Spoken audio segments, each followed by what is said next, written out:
C'est des beaux cantiques, ça. Quelqu'un d'autre de cantique qui aimerait chanter en Swahili.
Parce que la permission de cela, parce qu'il nous a donné parce que nous avons d'être là, bénissons le bénissons le Seigneur,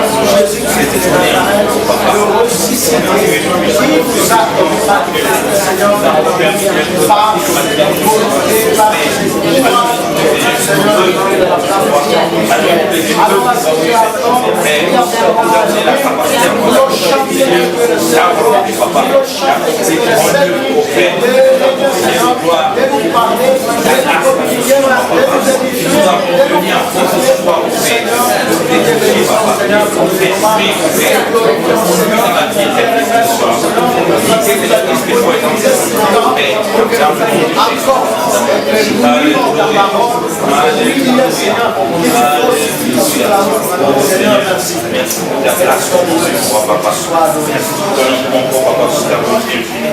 Alléluia.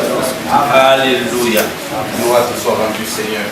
Merci pour ta grâce. Nous allons prier pour les malades dans ce pays, dans cette ville. Prions pour les Seigneurs qui puissent visiter les malades, qui puissent leur accorder la guérison, qui puissent connaître la joie du Seigneur. Prions, bien-aimés. Père, nous voulons te remettre encore tous ceux-là qui sont dans les hôpitaux, qui n'ont pas pu être ici, Seigneur, prier avec nous, qui n'ont pas pu être là, ici avec nous, Seigneur. Nous avons beaucoup qui ont été abandonnés dans les hôpitaux, beaucoup, papa, qui n'ont pas les moyens, papa, de payer leur soins médicaux, ce soir, Père, nous prions afin qu'ils soient purifiés, Seigneur, dans leur âme, dans leur corps, dans l'esprit, au nom de Jésus. Nous prions encore, Père, qu'ils soient confiants, papa, à la vie, dans le nom de Jésus. Nous prions que tu manifestes cette gloire, ta bonté, papa, que tu manifestes ta bonté de gloire, la grâce et ta grâce, mon Père. Alléluia,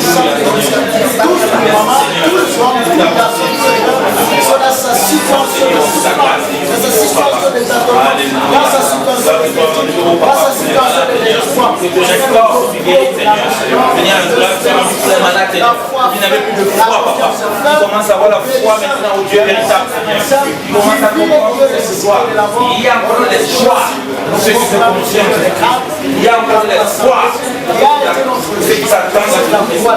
Il y a encore de l'espoir, papa, pour ceux-là au Père, qui ont compris au Père que la vie de l'homme ne s'arrête pas de cette terre. La vie de l'homme continue jusqu'à l'éternité, Père. Il y a encore de l'espoir au Père. Ceux-là au Papa, oh Seigneur, qui ont se disposé à écouter la parole, qui ont se disposé à écouter la vérité. Oh, priez pour cette école, pour tous ces enfants, pour toutes ces personnes qui passent cet examen, tant pour ces personnes et pour les enseignants. Allons prier plus fort pour la commune du Seigneur. Prions bien, Seigneur. Oh Père, toi qui nous as mis en ce moment à ce lieu. Père, tu vas voir les enfants, papa. Ces personnes de gloire qui étudient, papa. Papa, apprends l'intégrité, Seigneur. Ils sont intègres devant toi, papa. Je cherche au Père. Oh Seigneur, ta main pour ça. Je cherche au Père la grâce puissante de toi. Et que, oh mon Dieu, mon roi, ça puisse sur toi, oh mon Dieu, mon roi, papa. Seigneur, on a la tricherie, Seigneur, on a les fraudes, Seigneur, on a les pratiques de Dieu, Seigneur, donne l'intelligence de gloire, à cela, on va plus de gloire, oh papa, avant l'intelligence de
qu'on le voie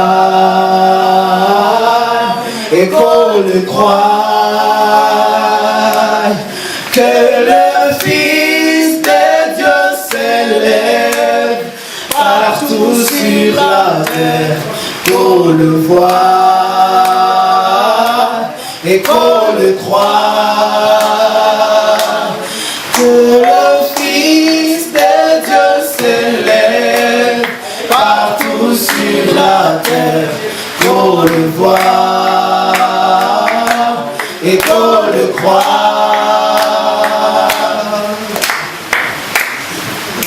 On t'élève au plus haut,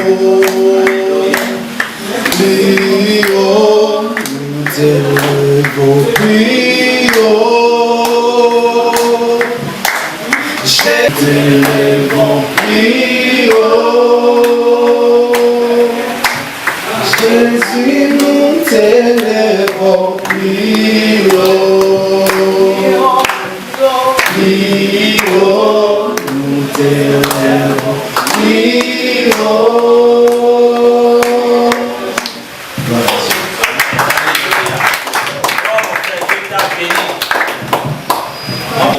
Devant nous, parce que c'est la grande blessure. Et quand nous sommes tous en train de témoigner cette affaire, ça donne encore une fois la foi et le courage de rester toujours dans sa présence.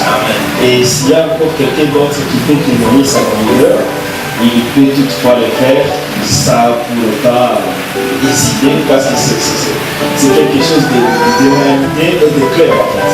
Amen. Et cela, c'est pour la gloire du Seigneur. Amen.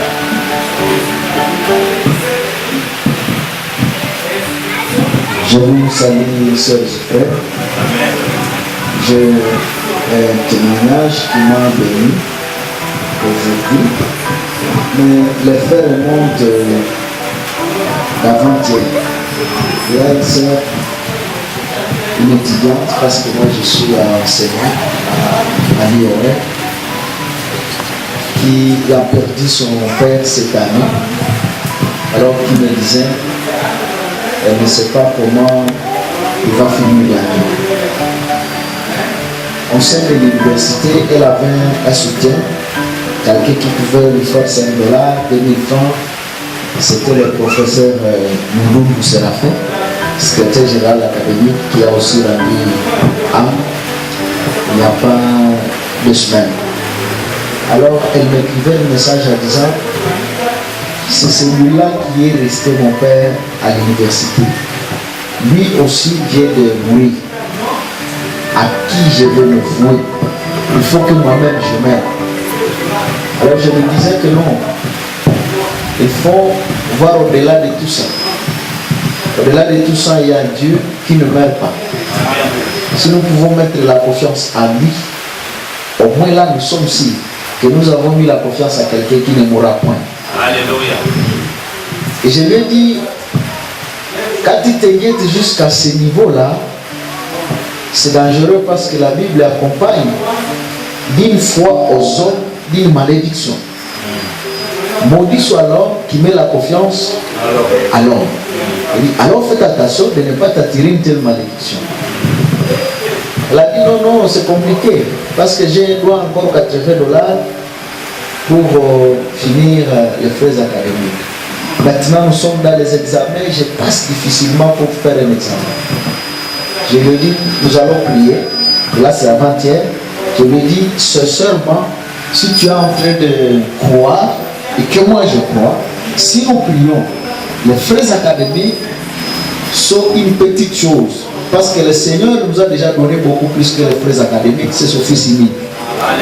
Et il dit, il ne sait pas quoi d'autres choses, il peut nous priver. Alors j'ai prié sincèrement, d'ailleurs je lui ai dit, au nom de Jésus, j'ordonne à l'argent de venir cette journée. Alors ce jour-là, elle m'a écrit un message le soir, il m'a dit, gloire au Seigneur, c'est vrai, je n'ai pas eu d'argent, mais je ne sais pas comment je suis entré dans la salle d'examen, je ne comprends pas jusque-là. Je lui ai dit, l'argent doit être là. Elle a dit, nous devons prier, vous devez avoir cet argent. Alors elle va me faire suivre notre message, pardonnez-moi, je suis en train de vous associer à ma prière, mais j'ai péché. Je lui ai dit, mais comment? Ça signifie quoi? Il faut qu'on se voie demain. Alors c'est aujourd'hui matin que c'est lui. Je lui ai dit, bon, les prières de pécheurs, elles n'ont pas de puissance. Nous devons donc réparer d'abord et puis prier. Parce que moi je crois que le Seigneur qui voit les besoins des chrétiens a besoin, il lui répond toujours. Je ne crois pas que l'argent n'est pas venu hier gratuitement, je crois que ça doit être pour tout ça. Alors il m'a dit, il y a un type, un camarade qui m'avait demandé $20 pour les rembourser, mais il n'a pas remboursé ces $20. Quand je recouvre mes $20, il parle mal, il taquine, tout ça. Et alors je suis en colère. Je ne sais même pas expliquer cette situation à la maison. Et alors je suis ces messieurs-là, je ne peux pas le pardonner. Vraiment, je ne peux pas pardonner à lui. Je lui ai dit, la façon dont tu parles, c'est vraiment un engagement sérieux que tu ne pardonneras pas. Il lui a dit, mais est-ce que tu as rencontré le Seigneur? Le Seigneur que nous servons, nous nous appelons chrétiens parce qu'il nous a pardonné d'abord. Et nous sommes fondés sur le pardon de nos fautes. Si nous ne pouvons pardonner, alors nous n'avons pas connu le Seigneur. Et lui-même fait la promesse que quiconque ne pardonnera, lui non plus ne les pardonnera pas. Que donc, si les parents te taquinent pour avoir fait ce geste, tu as besoin qu'ils te pardonnent, qu'ils se réconcilient avec toi. De même, l'homme là a besoin aussi qu'il soit pardonné par toi. Je crois que si tu t'engages à pardonner à ce monsieur, le Seigneur va ouvrir toutes les voies pour que les frais académiques soient payés complètement. Elle m'a dit non, ce monsieur-là vraiment, il arrive des fois qu'elle me ridiculise même dans l'auditoire. Cette fille-là me dérange avec un petit $20 là, me dérange. Bon. Alors ça me met en colère. Et nous, il faut pardonner. Il faut pardonner. Il n'y a jamais eu de faute qui ne mérite pas le pardon. Il faut pardonner. Il dit non, c'est vrai. Mais est-ce que tu as cru au Seigneur? Qu'est-ce que tu as appris du Seigneur? Qu'est-ce qui t'a amené à dire que tu es aussi chrétien? Non, c'est ce gourmet et tout. J'ai dit non. Elle m'a un peu parlé de ce sali. Donc j'ai dit bon, c'est bon. Mais dans ce sali-là, il faut ajouter ceci, ça. Alors à la fin, je lui ai dit, je me suis maintenant rappelé du message d'hier. On nous a enseigné, frère, que l'amour doit se manifester dans les actes. Et que c'est là que le Seigneur nous appelle. Et le Seigneur veut nous voir à ce niveau-là. C'est tout ce qui m'a béni. De faire cette distinction. Ne pas dire non, ça c'est frère, ça c'est le cousin, ça m'a béni hier. Je veux $20 à ma poche, mais en même temps, à la maison, il y avait des besoins de rations. Je me suis dit, mais cette dame, c'est pour qu'elle pardonne. Pourtant, je sentais dans mon cœur que si elle pardonne, les frères académiques seront là. Je sentais ça dans mon cœur. Il dit, non, il faut pardonner. Il dit, non, ma soeur, voici, je te dis, je m'engage à te donner $20. Toi aussi, tu t'engages à pardonner à ces messieurs. Ça va? Amen. Alors, elle dit, bon, ok, ça va. Là, ça va. J'ai donné les $20 et on a fait des exercices de prière pour demander pardon au Seigneur. Pardon au Seigneur. Nous avons prié aussi pour les parents pour qu'ils pardonnent aux messieurs. Nous avons prié. Et à la fin, on s'est séparés. Mais dans moins vraiment, je crois, de 20 minutes, la fille va me réécrire un message. Je voudrais te voir. Je dis, qu'est-ce qu'il y a? Je voudrais te voir. Quand elle me dit, jusque maintenant, je ne comprends rien. Quand je suis allé payer les $20 là, au niveau de la Codéfi, ma mère m'a appelé pour dire, du coup, il est bio de venir à Hâte. Elle vient de trouver la totalité des frères académiques. Alors, elle est revenue en me disant, je ne comprends rien, ça me dépasse. J'ai dit, voilà ce que le Seigneur fait. Donc, nous avons béni le Seigneur à ça. Elle a payé tout aujourd'hui. Alléluia. Voilà, c'est merveilleux. Alors, dans tout ça, elle était arrivée déjà à la maison. Mais elle m'a envoyé un texto. Elle l'écrivait à son amie, une fille. Dans cette texto, elle dit, ndugu yangu, ninakwambia, kumbe tunakuwa na samehe. Hapa vraiment Mungu amenishangaza sana, tuonane nikuelezee. Alors après, elle m'a dit non, ce message là, ce n'était pas pour vous, je me suis trompé. Alors j'ai compris qu'une œuvre du Seigneur commençait déjà à partir d'elle. Moi aussi, pourtant, je venais de donner tout. Je me disais, mais alors, à la maison, je vais m'expliquer comment tu vas m'attaquer. Alors, quand j'ai avancé, je me suis dit, il y a un type qui me disait qu'il pouvait me faire $5. faut que j'aille le voir, que je l'appelle. Quand j'arrive à mon bureau comme ça, je suis en train de vouloir l'appeler, il n'a pas dit. Je me dis, c'est compliqué.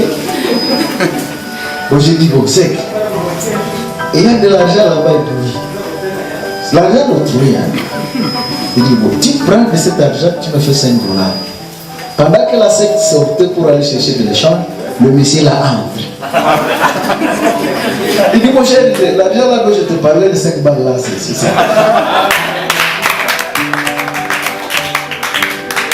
Alors, vous ne pouvez pas vous imaginer, quand j'arrive à la maison, alors que je ne savais pas ce qu'ils vont prendre aujourd'hui, mais bon, quand je vois la table qui était préparée pour moi, j'ai trouvé des choses qui étaient normales, comme si j'avais laissé de l'argent. J'ai dit, mais Seigneur, apprends-moi encore. Apprends-moi encore. Et moi, j'ai béni le Seigneur pour cela, surtout pour le message d'hier. Ce qu'il a déjà fait là, vraiment, moi-même, je continue à célébrer son nom, qu'il soit là. Vraiment, j'ai béni encore l'Éternel pour ce qu'il fait pour nous. Je vais juste partager avec vous que jusqu'aujourd'hui, je n'ai pas compris l'acte que notre frère Yannick a fait pour nous. Je n'ai pas vraiment compris. Ça m'a beaucoup dépassé. J'ai compris à profondeur qu'il y a des chrétiens dans ce monde. Je ne l'avais même pas connu qu'il y a des chrétiens dans ce monde. Hier, on partageait avec le frère Isaac. J'ai dit que, frère Isaac, je ne crois pas. Nous avons même des prédicateurs congolais, il est même à Kinshasa, mais on l'appelle ici au Nord Kivu, il refuse. À Isaac, il y a la guerre. Mais imaginez quelqu'un qui vient de la Suisse pour venir au Nord Kivu. J'ai compris réellement qu'il y a des chrétiens dans ce monde. Et lorsque nous-mêmes, lorsque nous le voyons, on voit qu'il est simple. Il n'a pas besoin même de faire des affiches à disant que non, il y a une personne qui vient de la Suisse, venez participer à ma convention. Il n'est même pas de ce genre. Mais j'ai compris réellement que nous avons des chrétiens. Alors notre prière et le frère Isaac était que Dieu nous aide aussi à comprendre et à vivre cette vie chrétienne. Franchement, il y a des chrétiens. L'acte que notre frère a fait, moi je n'ai pas compris jusqu'aujourd'hui. Nous, souvent lorsqu'on organise des conventions ici à Ville du Thème, sauf des églises, lorsque vous voulez appeler un pasteur, vous payez pour lui, aller et retour, et vous allez lui donner l'enveloppe. Mais je n'ai pas compris ce que le frère Yannick a fait.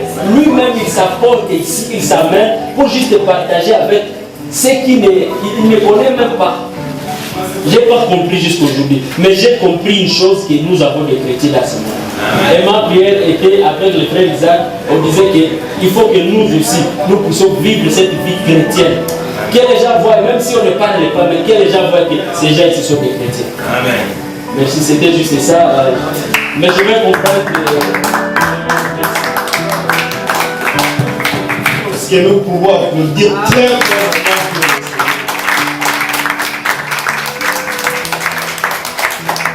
En fait, il fait des grandes choses dans la vie. C'est que les gens viennent de dire les hommes ne peuvent pas réussir. Seul Dieu. Et voilà. Nous serons en train encore une fois pendant un court moment de remercier sous un cantique et soyez. Il y a Joey qui voulait. Ah, ok, le frère Joey. Alléluia. Amen. En fait, moi aussi, je bénis le Seigneur, surtout pour le message d'hier. C'est dire que quand on était jusqu'ici avec un frère, on se parlait comment, nous-mêmes on s'est demandé comment on peut vivre à Butembo et on n'a jamais, on se donne même pas à rendre visite aux prisonniers ou à faire du bien aux gens que nous ne connaissons même pas. Surtout on fait souvent le bien entre nous, entre que nous connaissons et des fois même difficilement. Mais juste quand on a écouté le message, apparemment ça nous a touché parce qu'on avait en train de parler sur le message et qu'on ne disait pas parler sur le message, mais c'était juste le message qu'on avait partagé hier. C'était tellement profond. Nous nous sommes dit que vraiment que Dieu nous pardonne afin que nous puissions vivre vraiment la parole. Que nous ayons cet esprit de partager avec tout le monde, sans distinction des races sociales ou de quoi. Vraiment, le message d'hier était tellement profond et je bénis tellement le Seigneur pour le message. Amen.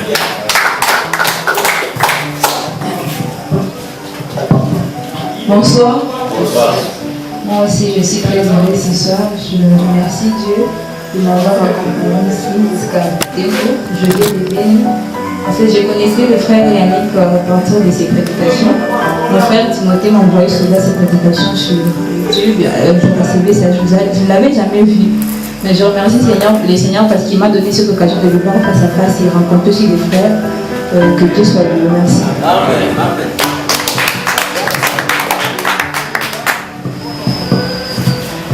Ah oui, nous bénissons encore une fois le Seigneur vraiment pour ces enfants.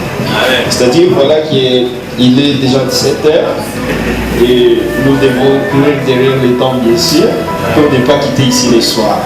Et dans ce temps, nous allons vraiment remercier le Seigneur dans une course de prière et élevons tous le Seigneur et tout ce qu'il a fait pour nous pendant tout notre parcours de la vie. Nous allons tous élever nos voix. Sois vraiment béni, le Seigneur de tous, alors que ce sont des choses incroyables. Personne ne peut faire ce que tu fais. Personne, Seigneur, ne peut accepter. C'est pourquoi nous te bénissons encore une fois ce soir, parce que tu es Dieu, tu es grand et tu es celui qui nous aide. Tu continues toujours à laisser ta service. Tu sois glorifié parce que tu es le Seigneur. Voilà, fais quelque chose. Je te bénisse.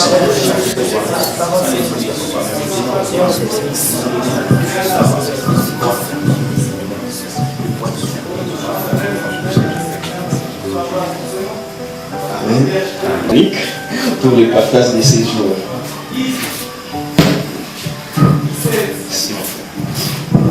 Alléluia. Amen. Moi j'ai une voix qui porte, donc il faut que je fasse attention pour ne pas trop crier dans vos oreilles. En tout cas, c'est encore une grande joie. Moi j'en ai suivi le message parce que je me réécoute beaucoup. Donc j'ai fait une auto-critique de mes propres messages.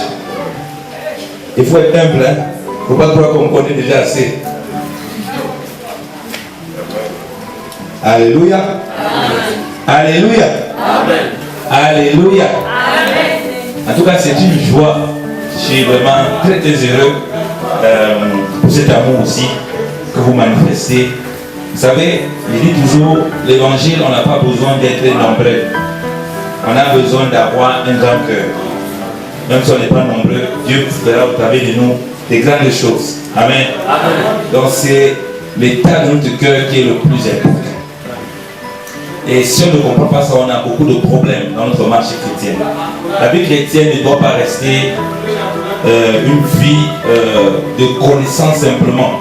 Comme si on était à l'école, on avait reçu beaucoup de connaissances. Il faut la pratique de cette vie chrétienne. Et c'est là où nous échouons beaucoup. Et c'est là où, lorsqu'on n'a pas compris vraiment l'évangile, on a beaucoup de problèmes. Et on croit que la marche avec Jésus-Christ est une religion. Non, ce n'est pas une religion. La marche avec Christ n'est pas une religion. Et quand on ne comprend pas ça, on a beaucoup de problèmes. Et ce que j'avais à cœur aujourd'hui, ce que j'ai à cœur, avant de développer plus loin cette chose, c'est de parler du sacerdoce. Parce que si on comprend le sacerdoce et qu'on désire le vivre, au fait on comprend tout ce qu'on a partagé, les témoignages que nous avons eus, là où Jésus nous attend, c'est dans la pratique. Alors qu'on a reçu la foi, on est sauvé, jugé par la foi, mais il attend la pratique et la résultante de la foi. Mais c'est important d'être instruit pour comprendre comment ces mécanismes se font.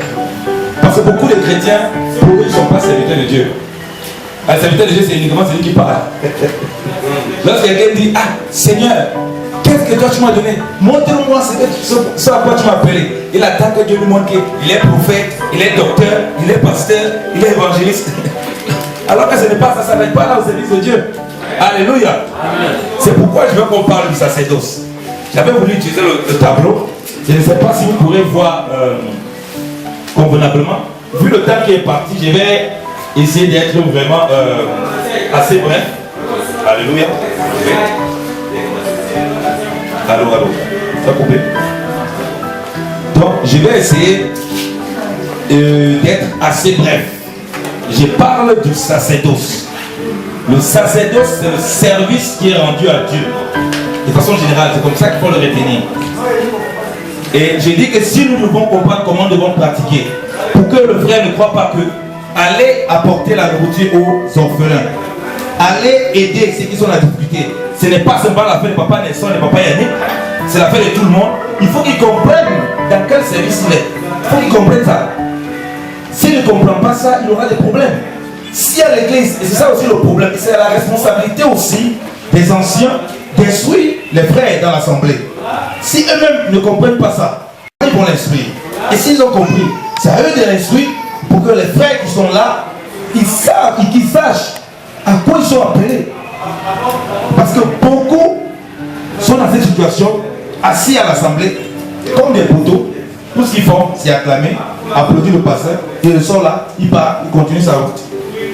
Alors que il fait partie d'un corps. Tous les membres de notre corps travaillent. À l'heure où je suis en train de parler, je respire, je fais les mouvements, je parle, je me tiens sur mes pieds. Tout le corps travaille. Alléluia. Et ce corps qui travaille qui permet d'avoir l'équilibre, qui me permet de pouvoir me déplacer, de pouvoir rentrer vraiment dans une certaine façon de faire, de pouvoir, je dis, de pouvoir accomplir des œuvres. S'il y a une partie de mon corps qui ne réagit pas, j'aurai beaucoup plus de peine. Amen. Voilà pourquoi il faut connaître le sacerdoce. Beaucoup de chrétiens donc sont parfois inertes dans l'assemblée parce que non seulement on n'a pas expliqué le sacerdoce, ou bien, bon, ceux qui n'ont pas expliqué peut-être n'avaient pas la révélation, ou bien ils sont dans une vie bien religieuse de cette façon. Ils se disent que bon voilà, serviteur de Dieu, ça veut dire pasteur, serviteur de Dieu, ça veut dire prophète, serviteur de Dieu, ça veut dire évangéliste. Donc moi je ne suis pas serviteur de Dieu, donc je peux m'asseoir à la maison, je viens à l'assemblée, je regarde simplement les autres faire, et puis voilà, je n'ai rien à faire. Et comme je dis, chacun là où il est placé, bien aimé, il faut le croire, a reçu quelque chose de Dieu. Alléluia. Et il n'y a personne, comme le corps, chaque membre de notre corps a une qualité, a un don, a une grâce que Dieu a déjà donnée automatiquement. Il n'y a personne dans le corps de Christ sur lequel la grâce ne découle pas. C'est qu'il y a un problème. C'est que c'est un corps paralysé. Donc si la grâce découle, ça veut dire que Dieu t'a donné quelque chose, ma soeur. Dieu t'a donné quelque chose, mon frère, pour son service. Mais il faut qu'on voie le sacerdoce pour que tu comprennes clairement que tu es participant. Et l'un des gros problèmes qu'on a à l'assemblée, c'est la compréhension donc, du sacerdoce. Parce que si on comprend ça, ça ouvre le déclic. Et généralement, la Bible est trop vaste. On mélange un peu tout. Ancien Testament, Nouveau, il y a beaucoup de mélanges. Et c'est ça qui trouble souvent. Alors, les serviteurs de Dieu sont vus comme des Lévites. Dans les Lévites, et ils étaient consacrés pour le service de Dieu. Ah ben le reste du peuple ne pouvait rien faire, ça ne les concernait pas. À ce moment, c'est juste de d'accord avec moi. Mais si les Lévites, leur travail c'est de faire l'œuvre de Dieu, Dieu a dit que ça là, ceux-là, ils sont mis à part pour mon œuvre. C'est normal que les autres se considèrent que ça ne nous concerne pas. Amen. Mais aujourd'hui, on a l'impression que c'est un peu ça que les chrétiens vivent. Alors que ça ne doit pas être le cas. Nous ne sommes pas ce que sacerdoce lévitique. Alléluia.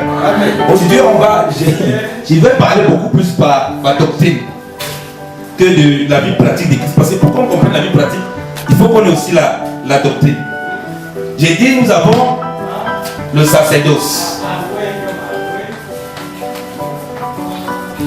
Ici, on a le sacerdoce lévitique. Qui va avec la loi de Moïse, si vous voulez. Je vais placer une grande ligne là. Ici, je mets sacerdoce. Je ne définis pas encore ce que c'est. Je vais mettre ici Christ.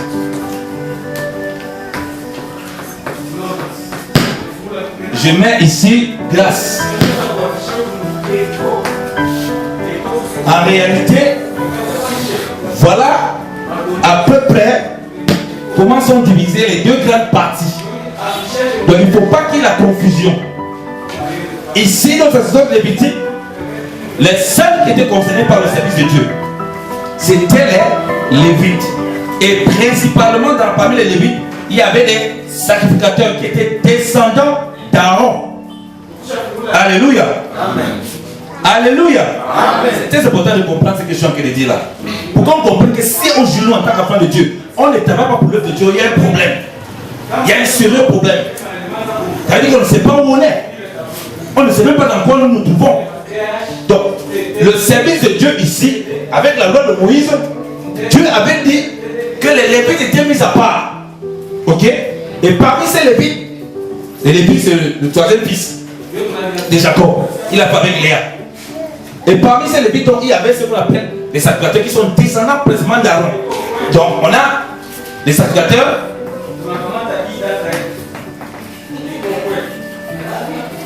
On a les Lévites de façon générale, Lévites. Un sacrificateur, c'est un descendant d'un Lévite. Donc c'est forcément un Lévite. Et de façon générale, les Lévites, ils aident les sacrificateurs. Ici, ceux-ci font les sacrifices.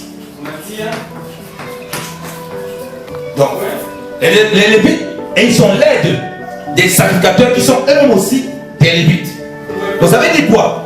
Dieu a choisi une catégorie du peuple, une tribu, ou bien dire, sur les 12 tribus, un seul travail de servir. Alléluia.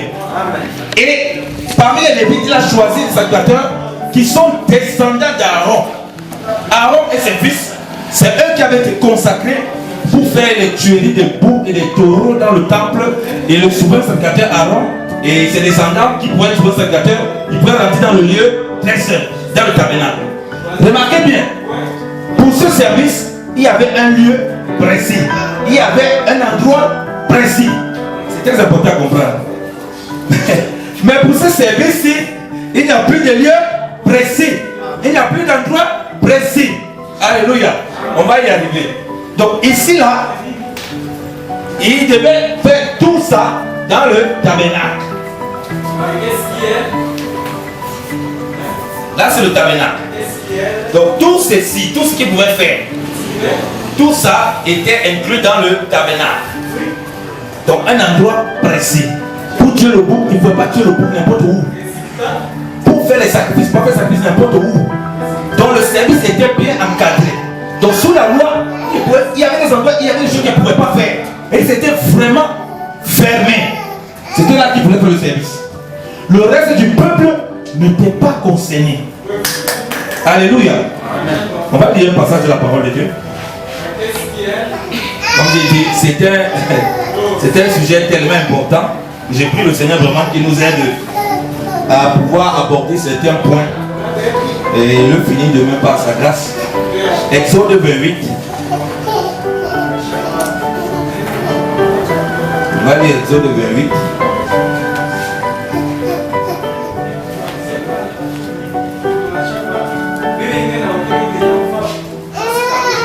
À partir du verset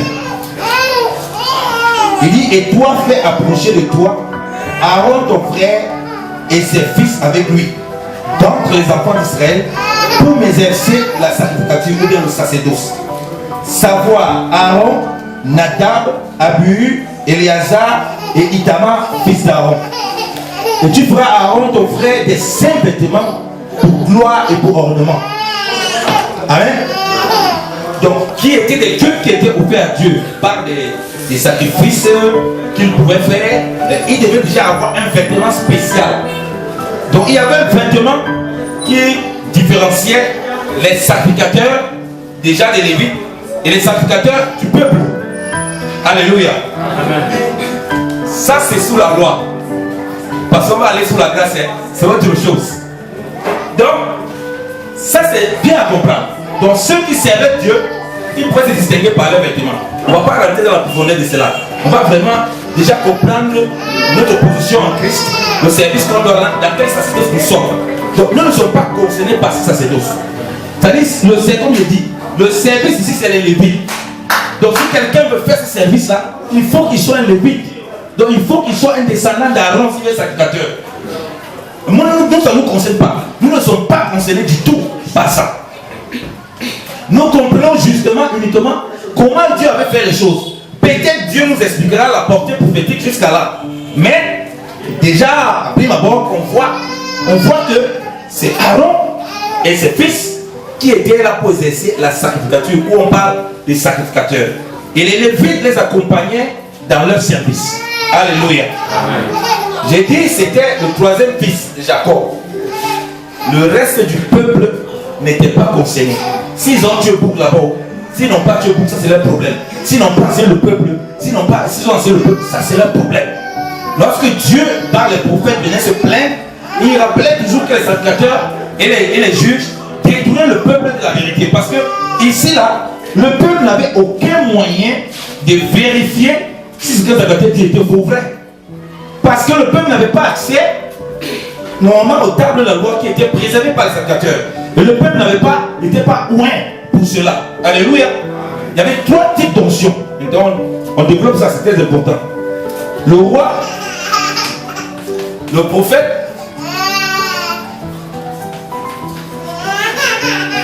et le roi prophète et sacrificateur.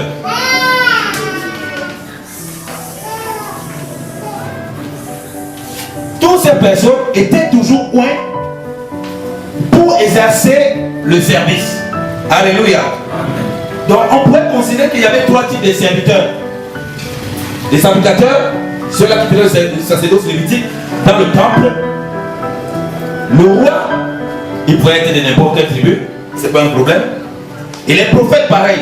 Dans le seul moment où quelqu'un du peuple pourrait reconnaître, pourrait dire qu'il fait le service de Dieu, en dehors de ces sacerdoces-ci, il fallait qu'il soit un roi ou un prophète. Alléluia. Le reste du peuple n'avait pas l'onction, on ne versait pas l'onction sur eux. Ce n'est pas tout le monde qui pouvait la voir. Ça, c'est le sacerdoce lévitique. Mais en Jésus-Christ, bien aimé dans le Seigneur, ce n'est plus le cas. Alléluia. Amen. En Jésus-Christ, on est dans un autre sacerdoce. On appelle sacerdoce. Comment on appelle sacerdoce? Comment on appelle le sacerdoce qui est en Jésus-Christ? Alléluia. Ça, c'est un sacerdoce royal. On commence à comprendre pourquoi. Parce que, oh merci Saint-Esprit. Parce que celui qui vient faire ce sacerdoce-là, il n'est pas seulement sacrificateur, il est aussi roi. Alléluia. Et c'est Jésus-Christ de Nazareth. Vous comprenez que pour quitter le sacerdoce lévitique au sacerdoce royal, eux ils faisaient des sacrifices tout le temps. Ces sacrifices montraient en réalité le sacrifice qui devait être fait une fois pour toutes pour qu'on rentre dans ce sacerdoce royal. Alléluia. Christ est mort une fois pour toutes. Pas pourquoi on recommence à faire ça. Ah non. Si on reste encore dans ce problème, dans ce schéma-ci, on aura des problèmes. C'est comme si Christ n'est pas encore mort.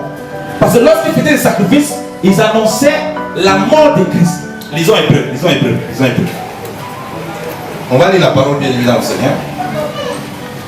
Que nous ne travaillons pas pour son œuvre et que nous disons que non, c'est telle soeur, c'est tel frère qui a reçu l'onction de Dieu, c'est lui qui est serviteur de Dieu. Pour se cacher derrière des petits mots, c'est les pasteurs qui sont moins par Dieu. Non, tout le monde a reçu l'onction qui vient du roi. Alléluia. Amen. On va lire Hébreu. Il faut que je m'accroche, il faut que je me retrouve. Voilà, Hébreu.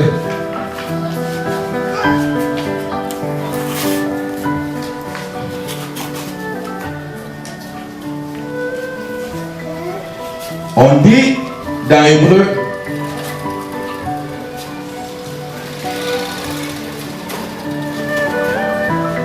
Hébreu chapitre 9. On dit le premier tabernacle avait des ordonnances touchant le culte divin et un sanctuaire terrestre. À partir du verset, excusez-moi. Car il fut construit un premier tabernacle appelé le lieu saint, dans lequel était le chandelier et la table et les pains de proposition. Et après, le second, on comprend de voir les prophètes, qu'on va aller là-bas. Mais il faut qu'on comprenne, il y a un sacrificateur. Donc, tous les sacrificateurs, ils entraient ici, là, dans le lieu saint, pour faire le service. Seul le souverain sacrificateur pouvait rentrer ici, dans le lieu très saint. Alléluia. Pour offrir le sacrifice. Continuez la lecture. Il dit, Ah, je sais comment ramener dans le des pierres.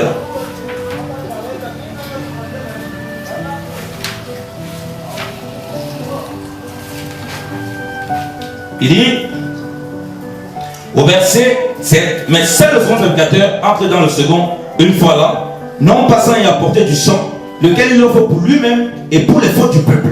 Alléluia. J'ai dit qu'on ne peut pas reprendre ça, on ne peut pas s'amuser à refaire ça, ce même schéma. On aura beaucoup de problèmes. Parce que le grand sacrificateur entrait dans le lieu très saint, donc dans cette zone-là, pour offrir non seulement pour lui, mais pour le péché du peuple. Et comme le Christ vient pour accomplir ça, pour qu'on ne se mette plus à répéter ça. Alléluia.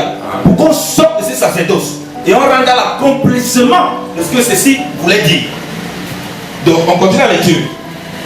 Il dit au verset 8, le Saint-Esprit faisait connaître par là que le chemin de lieu saint n'était pas encore manifesté, tandis que le premier tabernacle était encore debout, lequel était une figure destinée pour le temps d'alors. Alléluia. Amen. Il dit que le Saint-Esprit montrait, quand il faisait ce sacerdoce lévitique, que le chemin du lieu très saint, c'est-à-dire que nous on est directement une connexion directe avec Dieu. Parce que là, ce qu'ils faisaient là, c'était pas les bouts, c'était comme les intermédiaires. Là maintenant, par Jésus-Christ, on a la connexion directe avec Dieu. Alléluia. Donc, ce n'était pas encore ouvert. Et que ça va être ouvert par Christ. Et quand c'est ouvert par Christ, on ne peut pas rester dans ça. Hein. Si on reste dans ça, ça veut dire que Christ n'est pas venu. Donc Christ est toujours, je ne sais pas, il est quelque part, il se balade. Mais il n'est pas encore venu pour accomplir. S'il vient pour accomplir, on ne peut plus rester dans ce schéma. Si on reste dans ce schéma, on aura des problèmes. Donc, si quand j'entends des prédicateurs qui disent qu'ils sont lévites, alors il faut se poser la question. Comment il a fait pour devenir lévite? Moi, je ne comprends pas. Il a fait comment pour devenir lévite? Parce que nous ne sommes pas concernés par ça. Comment il a fait pour devenir lévite? Donc, on a dit ici, c'est les lévites. Et principalement, Aaron et ses descendants. Alléluia. Qui pouvaient faire ça. Et parmi eux, il y avait le souverain sacrificateur qui rentrait une fois là dans le lieu très saint. On dit que le Saint-Esprit montrait que le lieu du très saint, dans le chemin de Dieu là, c'était pas encore vraiment ça. Et c'est Christ qui vient inaugurer ce nouveau chemin. Alléluia. Bon, continuons la lecture parce qu'on va comprendre. Oh, alléluia. Ah, c'est trop bon la parole du Seigneur. On dit ceci au verset 9. Durant lequel était offert le temple des sacrifices, qui ne pouvait point sanctifier la conscience de celui qui faisait le service. Alléluia. Donc on comprend que les sacrifices qu'il faisait, ça ne pouvait pas amener la sanctification dans la conscience. Donc il avait toujours la conscience du péché. Il avait toujours, pour un petit pécheur, il n'y a pas la joie du salut. Il n'y a pas. Donc ils sont toujours là, ils sont ternes. Le péché est juste couvert. Il n'est pas expié. Donc ils vivent toujours dans la peur, dans la crainte. Ils ne sont pas à l'aise. Quand tu vois les chrétiens qui vivent comme ça, il faut se poser la question s'ils ne sont pas en train de vivre comme cela, de la loi là. Donc la conscience n'est pas libérée. Il est toujours dans la culpabilité. Il n'est jamais libre. C'est comme si Christ n'est pas mort. Donc la conscience n'était pas purifiée. Voilà pourquoi on ne peut pas s'amuser à remonter ça. Si on commence à remonter ça, ça veut dire qu'on est comme cela. Notre conscience n'est pas purifiée. Alléluia. Amen. Continue la lecture. Il dit,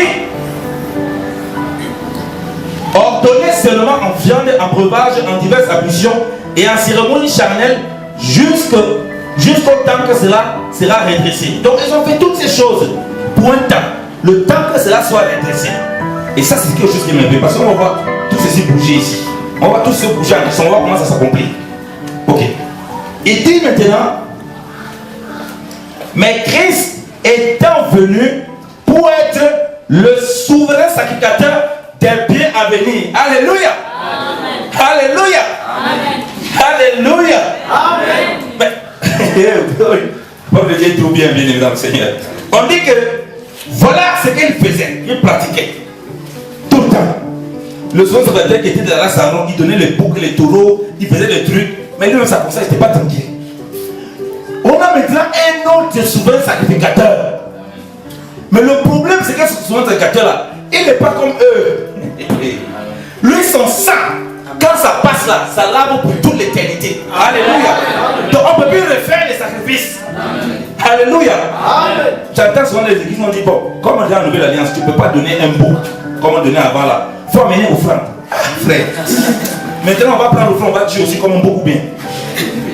Donc les gens ont transformé les sacrifices qu'on faisait là-bas. Vous savez, sous la loi, il y avait toutes sortes de sacrifices. Sacrifices de prospérité, sacrifices de bénédiction, il y avait toutes sortes de sacrifices. Donc les gens vont récupérer ce qui les arrange là-bas dedans pour venir refaire. C'est très dangereux. Parce qu'on ne peut plus se permettre de refaire ça comme ça. Il faut qu'on comprenne comment il nous a ramenés ici. Donc Christ est venu, pas simplement comme le sacrifice, mais comme souverain sacrificateur.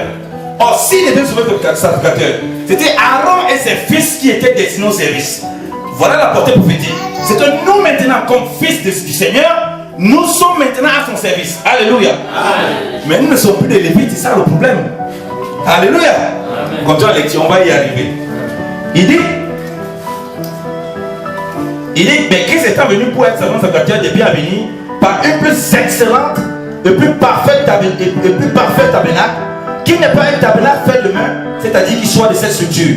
Il est entré une fois dans les lieux saints avec son propre sang et non avec le sang des veaux et des boucs, après avoir obtenu une rédemption éternelle. Alléluia. Amen. Vous comprenez donc que quand on va parler quand on va bouger le tabernacle ici, ce tabernacle ici, ça n'a rien à voir avec le bâtiment. Vous comprenez que quand on va bouger ce tabernacle, ça n'a rien à voir avec le bâtiment. Alléluia. Parce qu'on dit que le tabernacle n'est pas de cette structure. On va aller tout doucement. Amen. Amen. Faut pas on va aller tout doucement. Donc on dit que avec son sang, c'est une fois. Donc ce tabernacle, c'est une fois. On ne va pas le reconstruire. Ça là, on l'a reconstruit plusieurs fois. Ils avaient la tente d'assignation. Après, Salomon a construit le temple. On a détruit le temple. Après, Hérode a construit le temple. L'empereur Titus avait détruit encore le temple. Après, le Dieu peut encore construire ce genre de temple là. Nous ne sommes plus considérés par ce temple physique. Alléluia. Amen. Mais le temple que nous avons, c'est un temple qui ne peut plus passer.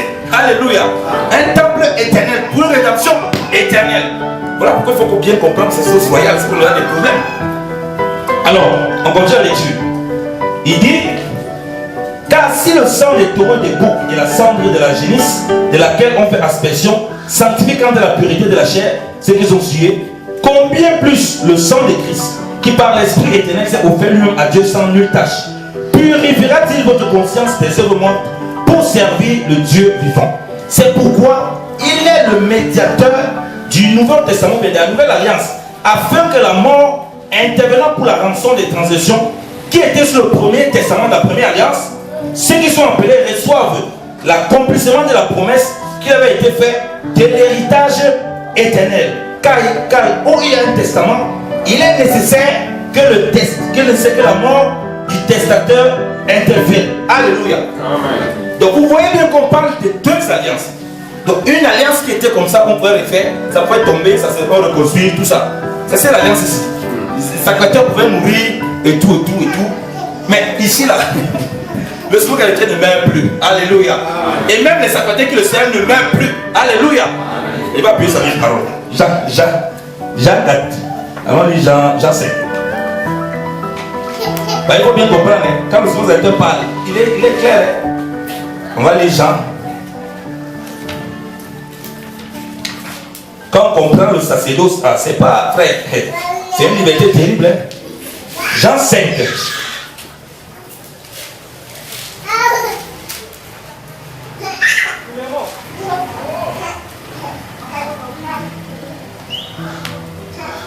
On va Jean 5 à partir du verset 24.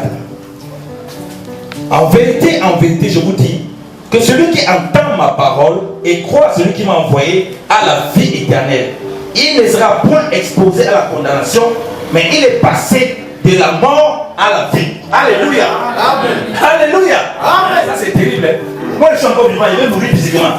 Il y a quelqu'un qui dit que quand j'écoute sa parole, je crois en lui, je suis passé de la mort à la vie. Continuez à Jean 11. Jean 11. Parce qu'on va venir chez Machin pour comprendre bien la différence des sacerdoces. Jean 11.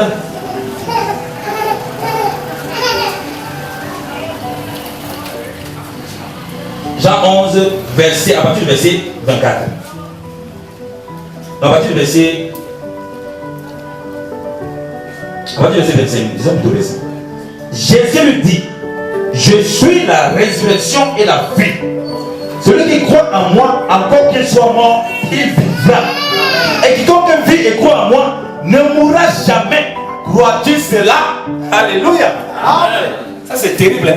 Il a dit que c'est lui qui croit. Mais il ne meurt jamais. Frère, ce n'est pas un débat. Soit on croit, soit on n'y croit pas. Et voilà dans quoi le sacerdoce est. La parole qu'on est dans l'hébreu, on a dit que c'est pour une rédemption éternelle. Donc les sacerdotales qui sont ici là, c'est éternellement. Ce n'est pas le genre de service-ci. C'est pourquoi ce n'est pas comme ceci, de père en fils. Je suis devenu pasteur, alors mon fils est aussi pasteur, je les ai mis dans l'église. Ça c'est quoi ça? Ça c'est sacerdoce lévitique. Nous ne sommes plus concernés par ça. Ça ne se transmet pas, mon ami. Si toi tu n'as pas appel, l'appel pour être pasteur, ne faut pas être pasteur. Tu dois passer ton père est pasteur, que toi tu deviens pasteur. Ton père est prophète, que tu deviens prophète. Ça se passe pas comme ça. Alléluia. Ça c'est le sacerdoce lévitique. Nous ne sommes plus concernés par ça. Donc tu as reçu la vie éternelle par Christ et il t'a mis comme sacrificateur et tu es selon ce qu'il t'a donné. Alléluia. Revenons dans Hébreu. On a compris que nous sommes, il est le médiateur. Donc le médiateur ici avant, c'était pour parler à Dieu directement. Bon, on avait les trois types d'onction, comme on a vu là. Sacrificateur, roi et prophète. Mais le médiateur ici, c'était le souverain sacrificateur qui est entré dans le lieu très saint. Pour donner le sang. Pour le peuple des boucs, pour le peuple et pour lui-même. Mais ici on dit que le médiateur maintenant, c'est Jésus-Christ de Nazareth. Alléluia. Amen. Voilà pourquoi le message de l'évangile doit ramener la brebis à Jésus-Christ de Nazareth. Alléluia. Amen. Il ne doit jamais ramener la brebis à un homme, à un pasteur, à un serviteur de Dieu. Jamais. Alors, ça va le faire grandir dans sa communion avec Jésus-Christ. Alléluia. Amen. Donc il est le nouveau médiateur, la nouvelle alliance pour ce sacerdoce. Alors maintenant on va continuer la lecture.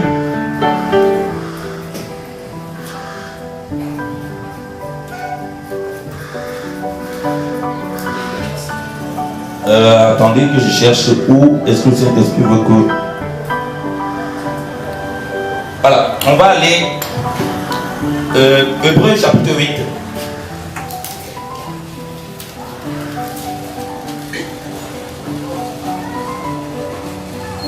Regardez la partie verset 1. Or, l'abrégé de notre discours, c'est que nous avons un tel souverain sacrificateur qui est assis à la droite du trône de la majesté de Dieu dans les cieux, ministre du sanctuaire et du vrai tabernacle que le Seigneur a dressé, non pas les hommes.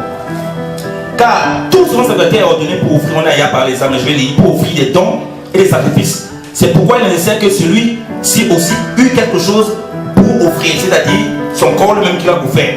Vous comprenez pourquoi, bon, ceux qui écoutaient la radio, j'ai beaucoup parlé de la croix de la mort à soi. Du sacrifice. Parce que, bon, je n'ai pas parlé du sacerdoce parce que je parlerai si le Seigneur le permet. Pour qu'on comprenne que, voilà comment lui-même est au sacerdoce. Il fallait qu'il lui-même ait autre chose à offrir. Et sa propre vie qu'il a donnée. Comme nous-mêmes, en tant que sacrificateurs, ce que nous avons offert, ce n'est pas seulement des boucs et des taureaux qu'on apporte. Non, c'est notre propre vie qui est d'abord donnée sur l'autel. Alléluia. Amen. Quand on commence à dire qu'on commence à être sacrificateur, on commence à comprendre un peu, ah oui, mais dans le sacrifice, dans le sacerdoce en Jésus-Christ, de quoi il s'agit? Il ne s'agit pas seulement de venir. Comme on voit, tu viens donner une offrande, tu vis une vie dans le désordre. Non, c'est ta vie qui est le sacrifice maintenant. Amen. Alléluia. Amen.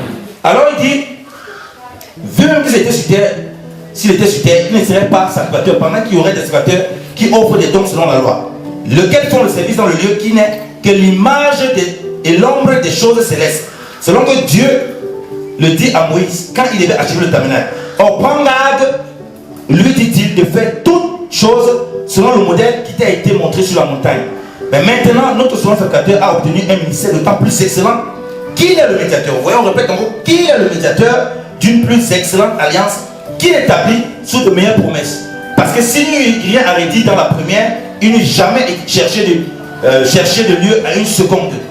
Car en censurant les Juifs, Dieu leur dit, voici les jours viendront, dit le Seigneur, que je traiterai avec la maison d'Israël et la maison de Juda une nouvelle alliance. Alléluia. Dieu montre, vous avez vu, on a lu, ça c'était l'ombre des biens à venir. Il faut qu'on voie l'accomplissement. Dieu dit qu'il va traiter une nouvelle alliance avec la maison d'Israël et le peuple de Juda. C'est là maintenant on va comprendre notre sacerdoce royal qui est judéen. Jésus-Christ, il est de la postérité de... Il n'est pas de la postérité de Lévi.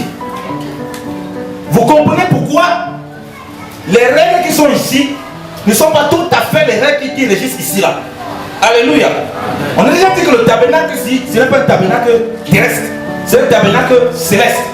on va voir l'accomplissement de cette tabernacle céleste. Parce que cette tabernacle céleste revient jusqu'à nous et nous devenons la maison de Dieu. Alléluia. Amen. On va aller tout doucement, comme je dis. Donc, c'est l'ombre des biens à venir, mais ce n'est pas la réalité. Quand l'ombre, maintenant, on passe à la réalité, il y a des choses qui sont accomplies.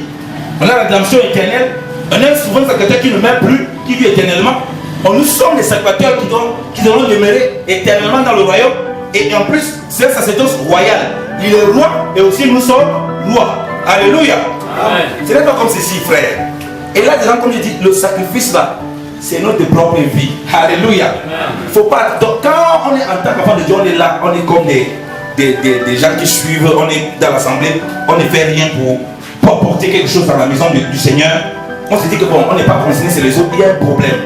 Si on comprend vraiment notre place en tant que sacrifice, frère, c'est en se donnant déjà comme un sacrifice là qu'on commence à découvrir les dons qu'on a. Alléluia. On comprend qu'on n'est pas simplement un étranger. On est devenu maintenant participant à la vie divine. Alléluia. Amen. Maintenant on a dit, je répète le verset 9. Non selon l'alliance, il dit que non selon l'alliance que je traitais, verset 8, autant pour moi. Voici les jours viendront, dit le Seigneur, que je traiterai avec la maison d'Israël et avec la maison de Juda et une nouvelle alliance. Non selon l'alliance que je traitais avec le Père le jour que je l'ai pris par la main pour les tirer du pays d'Égypte. Car ils n'ont point prospéré dans mon alliance, c'est pourquoi je les ai méprisés. Mais voici l'alliance que je traiterai avec vous après ces jours-là, avec la maison d'Israël, dit le Seigneur. C'est que je mettrai mes lois dans leur entendement et j'écrirai dans leur cœur, je serai leur Dieu, ils seront mon peuple. Alléluia.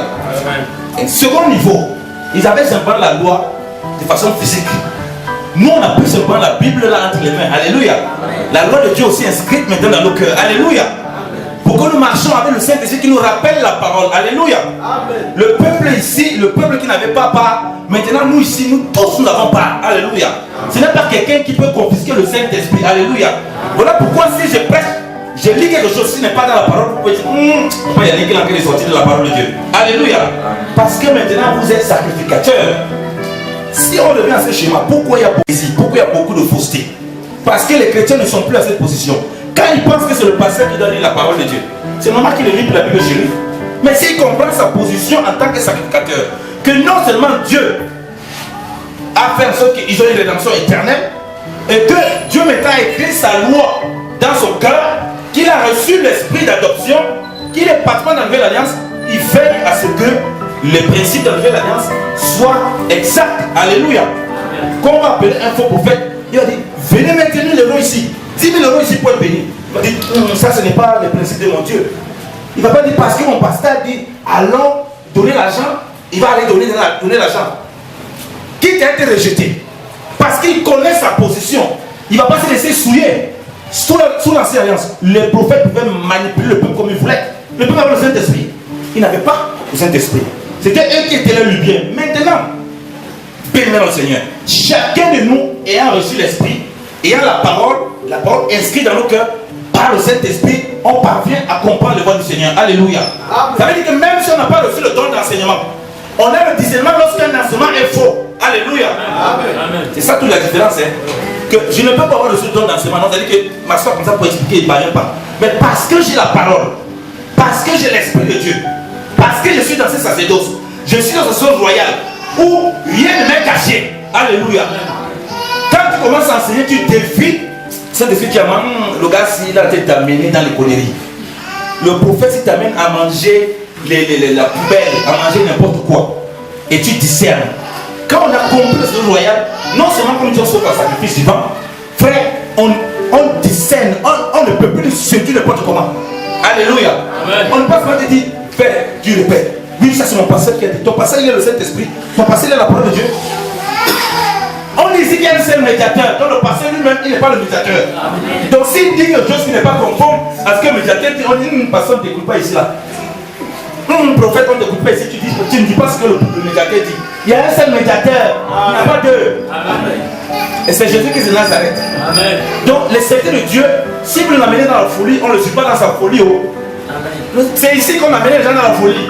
Ici c'est plus possible. Ceux qui vont aller dans la folie, ça les regarde. Amen. Alléluia. Amen. Maintenant regardons, nous sommes dans Hébreux 7. Je vais avoir le temps vraiment. Le temps à coup. On va lire Hébreux 7. On dit, je vais lire à partir, je ne sais pas comment je vais pas, je vais lire à partir d'ici, bon, à partir de verset 1, on va lire. Car ce Melchisédek était roi de Salem et sacrificateur du Dieu souverain, qui au devant d'Abraham, lorsqu'il retournait de la défaite des rois, et qui le bénit, et auquel Abraham donna pour sa part la dîme de tout. Son nom signifie premièrement roi de justice, et puis il a été roi de Salem, c'est-à-dire roi de paix. Sans père, sans mère, sans généalogie, n'ayant ni commencement de jour, ni fin de vie, mais étant fait semblable au Fils de Dieu, il demeure sacrificateur à toujours. Alléluia. Et ce dont on a parlé par rapport à Jésus-Christ, on comprend que c'est Christ qui est l'accomplissement de ce Melchisédek. Parce qu'on dit qu'il est semblable au Fils de Dieu. Alléluia. Donc, sa sacrificature demeure éternellement. Là, il faut que ce soit clair dans notre esprit. Personne ne peut le remplacer en tant que souverain sacrificateur. Le pape n'est pas le vicaire de Christ. Christ n'a pas besoin de remplacer. Il demeure éternellement. On peut remplacer quelqu'un qui ne demeure pas. Mais quelqu'un qui demeure éternellement, tu vas le remplacer comment? Voilà pourquoi on peut pas. Le sacerdoce royal, comme il dit, ce n'est pas héritage de père enfant. Mon père était pasteur, moi je suis pasteur. Non, mon frère, si tu n'as pas reçu la paix, on ne te coupe pas. Mon père était prophète, je suis prophète. Ne se passe pas comme ça. Ça, c'était les enfants de Lévi. Peut-être tu es Lévite, moi je ne suis pas Lévite. Nous ne sommes pas Lévites, nous sommes descendants de la tribu de Juda, mon ami. Amen. Car maintenant, on va considérer. On va partir de ces 4. On va considérer combien grand était celui à qui même Abraham partage donné la dîme du butin. Quant à ceux d'entre les enfants de Lévi qui reçoivent la sacrificature, vous voyez ce qu'on dit? Les enfants de Lévi, ils reçoivent la sacrificature. On dit ils ont bien une ordonnance de dîmer le peuple selon la loi, c'est-à-dire de dîmer leurs frères, même qu'ils sont sortis des rêves d'Abraham. Selon le sacerdoce lévitique, ils ont le droit. Sur le sacerdoce lévitique, si les enfants de Lévi, descendants de la postérité de Lévi, troisième fils de Jacob, Dieu dit qu'il a donné le droit de dîmer sur leurs frères lévites. Alléluia. Ça c'était les lévites. Alléluia. Amen. On dit, mais celui qui n'est point compté d'une même race que a dîmé Abraham et a béni celui qui avait les promesses. On sent qu'on dit, celui qui est le moindre est béni par celui qui est le plus grand. Et ici, les hommes qui sont mortels prennent les dîmes. Mais là, celui-là les prend duquel il est rendu témoignage qu'il est vivant. Et par manière de parler, Lévi même qui prend les dîmes a été dîmé en Abraham. Car il était encore dans les rênes d'Abraham. On va laisser ce côté-là. Il était encore dans les rênes d'Abraham de son père quand Melchisédek vint au devant de lui, sans le sacerdoce royal. Si donc la perfection s'était trouvée dans la sacrificature lévitique, car c'est par elle que le peuple a reçu la loi. Quel besoin était-il après cela qu'un autre sacrificateur s'éleva selon l'ordre de Melchisédek et qui ne fut point dit selon l'ordre d'Aaron? Alléluia. Amen. On dit que si la perfection était trouvée ici, on a compris que ça ne pouvait pas être la perfection, mais c'était l'ombre. L'ombre représente la réalité. Donc l'ombre est bien à venir. Quand on est ici, on est dans la réalité, on est dans les biens, on consomme bien les biens que le Seigneur a donnés pour nous. On dit que la perfection ne peut pas se trouver là-bas. Et le souverain sacrificateur, c'est selon l'ordre de Melchisédek. Ce n'est pas selon l'ordre d'Aaron. Donc c'est à partir de Melchisédek qu'on voit notre souverain sacrificateur. Alléluia. Continuons. Maintenant il faut qu'on connaisse à quelle tribu nous avons été attachés. Parce que comme il dit, Lévi, tout le peuple suit. Et ils savent que les sacrificateurs, ils sont des Lévis. Lorsque les enfants étaient le temple, pour quand quelqu'un venait dire que c'est sacrificateur, on regardait son arbre généalogique pour savoir s'il est des Lévis. S'il ne l'est pas, on l'exclut. C'est ainsi que ça se passe dans la parole de Dieu. Mais nous ne sommes pas de cela. On dit au verset 12. Or, la sacrificature étant changée, il est nécessaire qu'il y ait aussi changement de loi.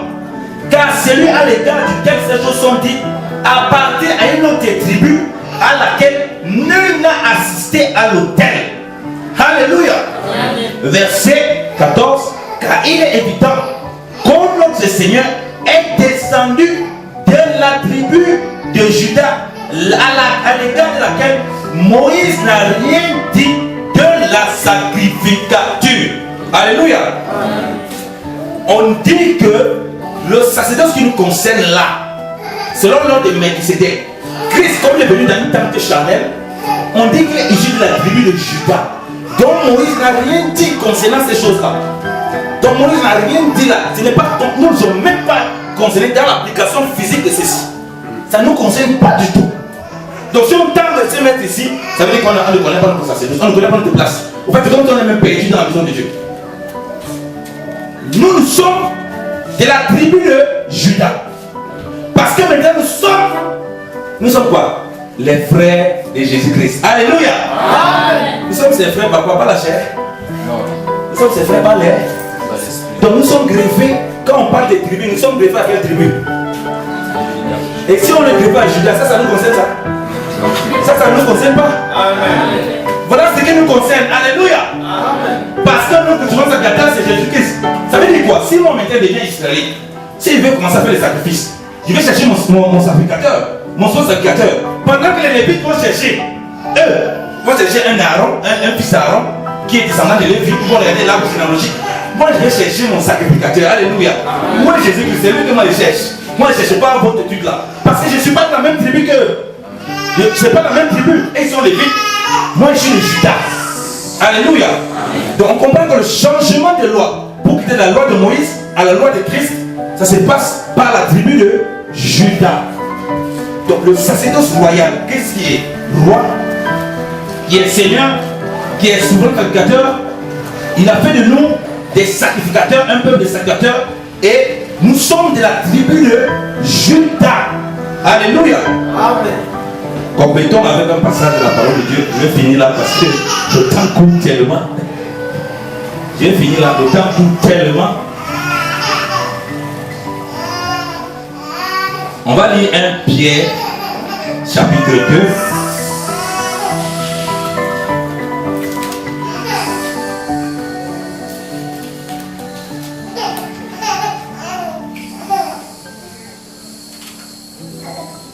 On dit, vous aussi, comme des pierres vives, 1 Pierre chapitre 2 à partir de c'est important pour moi. Vous aussi, comme des pierres vives ou des pierres vivantes, êtes édifiés pour être une maison spirituelle. Alléluia. On commence à voir la portée de du tabernacle. Nous sommes maintenant dans la maison spirituelle. Alléluia. Il dit, et une sainte sacrificature, ou bien un sacerdoce, sacrifice spirituel agréable à Dieu par Jésus-Christ. Alléluia. Vous voyez qu'on est la maison de Dieu. Un sacerdoce. Alléluia. Amen. Le sacerdoce, c'est maintenant même nous encore. Ça c'est fort. Nous ne sommes pas seulement sacrificateurs. Nous sommes aussi le sacerdoce. Voilà pourquoi les sacrifices qu'on dit c'est un sacrifice spirituel. Donc ce n'est plus des boucs et des taureaux. Et les sacrifices spirituels là, ça commence par nos propres vies qui sont données pour les frères. Alléluia. Qui sont données pour le monde. Alléluia. Qui sont données pour ceux qui ne connaissent pas Jésus-Christ. Alléluia. Et si on parle au verset 9, il dit ceci, au verset 9, mais vous êtes la race élue, la sacrificature royale, alléluia. Vous êtes le sacerdoce royal, alléluia. La nation sainte, vous comprenez maintenant, et ici, ils étaient une nation, dans un point. Mais maintenant, c'est nous qui sommes la nation, alléluia. La nation sainte, Dieu ne dit pas nécessairement nation, la nation sainte, c'est nous l'église, alléluia. Vous voyez tous les attributs de l'église? On dit, le peuple acquis, afin que vous annonciez les vertus de celui qui vous a appelé des ténèbres à sa merveilleuse lumière. Alléluia. Afin que le pasteur annonce les vertus de celui qui l'a appelé à sa merveilleuse lumière, c'est ça? Afin que, je ne sais pas, l'évangéliste annonce les vertus de celui qui l'a appelé. Non. Afin que qui? Vous qui êtes quoi? Le sacerdoce royal, la nation sainte. Amen. Quand on comprend comme ça, frère, est-ce qu'on peut encore rester inerte dans l'assemblée comme ça? On commence à prier, Seigneur, fais-nous découvrir ce que tu nous as donné pour qu'on le distribue aux autres. Alléluia. Amen. On commence à être vigilant. On lit la parole de Dieu parce qu'on comprend que nous, c'est notre héritage. Ce n'est pas l'héritage de quelqu'un en particulier. Ça nous appartient tous. Donc si Yannick là, il dit faux, on voit là, hey, afin que les pasteurs, non, c'est pas écrit le pasteur, tu as dit n'importe quoi. Parce que c'est notre héritage. Alléluia. Nous sommes la nation sainte. Nous sommes le sacerdoce royal. Nous sommes le peuple acquis. Et il dit que comme une maison spirituelle, nous sommes le tabernacle même.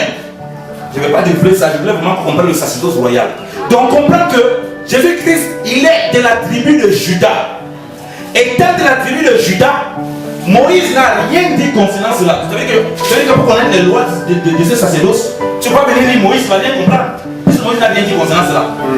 Pour comprendre ça, il faut que tu lises Jésus-Christ de Nazareth. C'est lui le second sacrificateur de ce sacerdoce. Alléluia. Il n'est pas seulement le second sacrificateur de sacerdoce. Il est le Seigneur de ce sacerdoce. Alléluia. Et nous aussi, il nous a appris comment. Vous allez rentrer. Vous êtes non seulement sacrificateur, alléluia, vous êtes aussi le sacerdoce royal vous-même. Alléluia. Amen. Parce que nous sommes aussi son corps. C'est ça qu'on appelle le mystère de Christ et l'Église. Bien-aimés dans le Seigneur, comment on peut comprendre ça? On ne s'active pas pour faire l'œuvre de Dieu. Comment on peut comprendre ça? Et on croit que l'œuvre de Dieu, c'est que pour quelques personnes, alors que c'est notre héritage. Comment on peut comprendre ça? Et on se laisse toujours balloter à tout par de doctrine, avec toutes sortes de prophètes, avec toutes sortes d'enseignements. Nous-mêmes, nous le vérifions parce qu'on nous enseigne à l'assemblée. Tout ce qu'on dit, c'est mon pasteur qui a dit. Ah, c'est mon prophète qui a dit. Ah, moi, il fait attention. Mon prophète dit, petit toujours frère. Si je me rebelle, ça peut, un malheur peut m'arriver. Ah, bien aimé. Tu vis sur quel sacerdoce? Quelle est ta place en Christ? As-tu compris que tu es appelé à annoncer les vertus? Et celui qui t'a appelé des ténèbres à la lumière, toi tu crois que c'est pour quelques personnes? Chacun selon ce que tu as déposé en lui. Il y avait dans la Bible une femme qui faisait seulement les habits. Alléluia. Pour le distribuer aux gens. Voilà la grâce que Dieu lui a aussi donnée. Vous croyez qu'elle ne faisait pas les habits là? Elle ne bénissait pas les gens avec? Qu'elle ne touchait pas les gens avec? La preuve de son est mentionnée. Alléluia. Dorcas. Bien aimé dans le Seigneur. Il y a beaucoup de vertus que Dieu a déposées en chacun.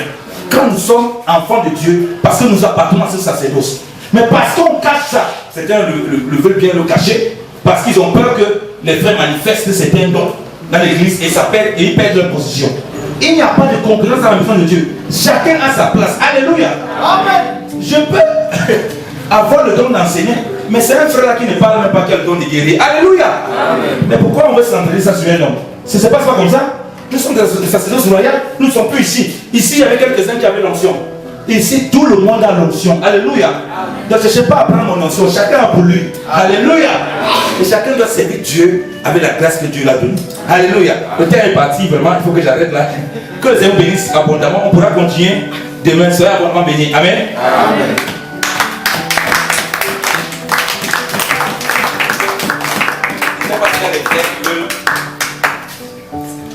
Qui veut dire quelque chose ou bien qui veut... Des questions. Que le Seigneur soit béni. Amen. Et exactement, s'il y a quelqu'un peut-être qui peut avoir une question, il peut la poser. Nous allons peut-être accorder quelques questions parce que nous voulons donner le temps. J'ai deux questions. Je comprends. C'est un débat sérieux que j'engage avec ma soeur qui vit au Canada sur le paiement de la dîme. Je me dis, d'après la conviction que j'ai actuellement, la dîme était de cette époque-là des Lévites. Et qu'aujourd'hui, je ne suis pas limité sur cette règle. Je dois aller au-delà selon la grâce qui nous est donnée par le Seigneur. On ne se comprend pas. Alors je voudrais avoir votre éclaircissement là-dessus. Amen. Amen. Alléluia.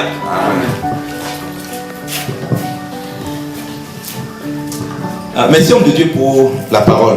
On a des enfants de Dieu, comme j'ai dit, qui sont venus de divers horizons, qui ont reçu divers fondements. Ok? Avant même que quelqu'un ne comprenne certaines choses, s'il n'a pas déjà compris ce genre de message, il est difficile qu'on parte plus loin. Je veux dire, si le soubassement d'une maison, on n'a pas compris, on n'a pas les mêmes schémas, c'est normal qu'après, pour construire dessus, on a beaucoup de problèmes. La première chose que je peux te dire pour aider ta soeur, pour la ramener à comprendre certaines choses, il faut déjà qu'elle comprenne dans quoi elle est. C'est ça le problème. Si elle ne comprend pas dans quoi elle est, il y aura problème. Deuxième chose, la Bible nous demande d'éviter les discussions sur les convictions. Ça veut dire, si quelqu'un est convaincu de quelque chose, même si tu prends le marteau, tu tapes, il ne va rien comprendre. Il ne va rien comprendre. Pourquoi? Parce que c'est une question qui est liée à comment il a déjà compris les fondements de l'évangile. Alléluia. Et comment il a déjà lu la Bible. Et comment on l'a enseigné. Beaucoup de personnes personne, par exemple, qui pratique la dîme, c'est parce que le pasteur a dit qu'il faut payer la dîme. Parce qu'on a lu 2-3 versets là-dessus. On a, comme je dis, si on parle de la Bible, on prend à gauche, à droite, tout ça, on ne va pas s'en sortir. Mais si on cherche à savoir où est le sacerdoce, où est l'église, je dis, si elle m'avait réveillé Moïse ici, là, je lui dis, Moïse, tu peux me parler de l'église, il peut me parler de l'église. Il connaît ce que c'est que l'église même. Il va me dire, mais l'église c'est quoi mon frère? Moi, il ne connaît pas l'église. Parle-moi des temps de l'assignation, je vais te dire ce que c'est. Parle-moi des boucles de taureaux, je vais te dire tout comment il faut faire. Lui, il connaît ça, il connaît bien comme il faut. S'il m'avait réveillé Aaron, j'ai dit, Aaron, il faut que tu me donnes l'habit du pasteur. L'habit du pasteur, c'est quoi? Il y a un habit du pasteur. Moi, je sais qu'on a levé les vêtements. Mais pour les pasteurs, je ne sais pas. Moi, je n'ai pas entendu parler des pasteurs. Dieu ne nous a rien dit sur les prophètes, sur l'église. On ne connaît rien sur l'église. Parle-nous des boucles de taureaux. Nous, on va comprendre. C'est là ça le premier point. Ça veut dire que ta soeur, comme beaucoup bien-aimés, qui pratique beaucoup de choses, c'est pas ça, par un manque de révélation. Je crois qu'il faut aborder autrement. Il faut faire comprendre à ta soeur que la première chose, quelle est la motivation pour laquelle elle donne tout ce qu'elle fait. C'est ça le premier point. C'est là où je crois qu'elle peut avoir un certain éclairage. Si on ne comprend pas ça, parce que beaucoup donnent. Moi je connais un bien-aimé, un jour je vais chez lui. Bon, ils sont dans les églises. Moi, on peut pas, je veux dire, on ne peut pas obliger les gens à avoir la même compréhension. Amen. Amen. On va rester d'abord dans l'amour du Seigneur qui est de partager. Je vais être le bien-aimé. Et il me pose, toi tu payes la dîme à qui? Je dis, frère, toi tu me poses des questions comme ça, payer la dîme à qui? Moi je paye la dîme à personne. Mais il dit, mais comment alors tu vas être béni? Je dis, donc on paye la dîme pour être béni. Donc tout ce que j'ai reçu là, j'ai fait comment alors pour avoir ça? C'est le diable qui m'a donné.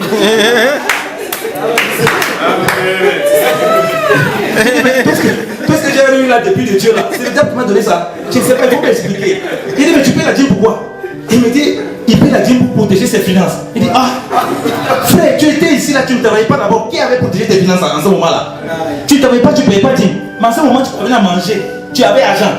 Mais tu disais que non, l'argent, comme ce n'est pas pour l'argent, mon travail, il ne paye pas. Tu m'as dit, autrement, c'est pour protéger mes finances, tout ça. Non. Si je donne tout ce que je donne avec mon cœur, selon que j'ai reçu dans mon cœur, si c'est 1%, bon, il peut décider que bon, c'est 10%.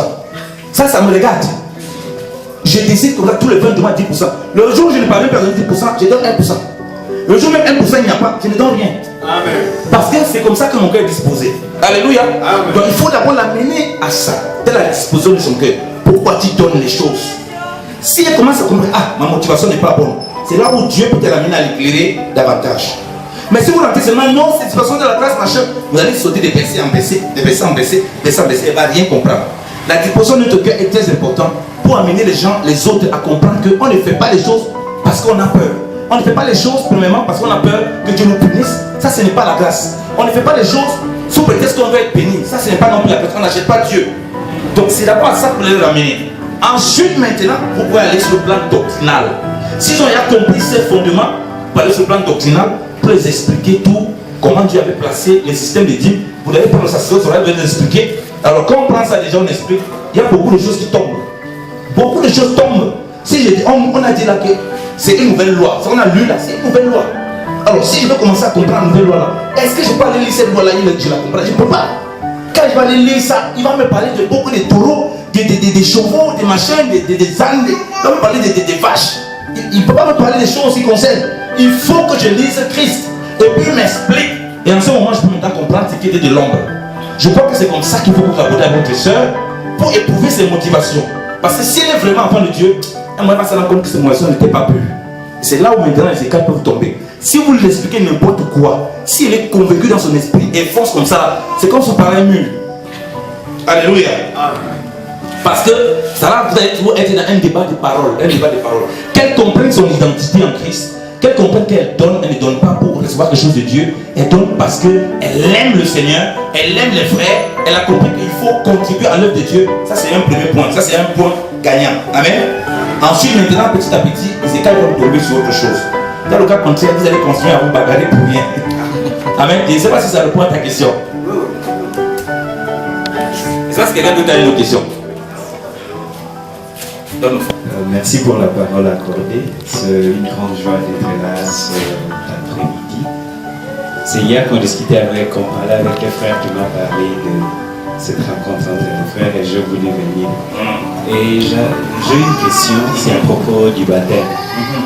Souvent, d'après le sacerdoce royal, je comprends que normalement, si je prêche et que quelqu'un ici croit, je peux le baptiser. Oui. Alors nous discutions, nous parlions avec notre frère qui disait que pour baptiser, il faut être consacré. Parce que lui-même, il dit que dans les Actes des Apôtres, par exemple, on n'a pas dit dans la Bible, on n'a pas signalé un disciple qui avait baptisé. Il n'y avait que les apôtres qui avaient baptisé. Alors, comment je peux aider ce frère pour qu'il comprenne Alléluia. Alléluia. Ça, c'est une très bonne question. Il y a quelque chose qui est important à comprendre. Dans l'église, il y a l'envie par les conducteurs de cadrer les choses. Vous voyez, pour que n'importe quel voyou ne se lance pas dans n'importe quoi. Et en même temps, le danger, c'est que ça commence à créer des doctrines. Amen.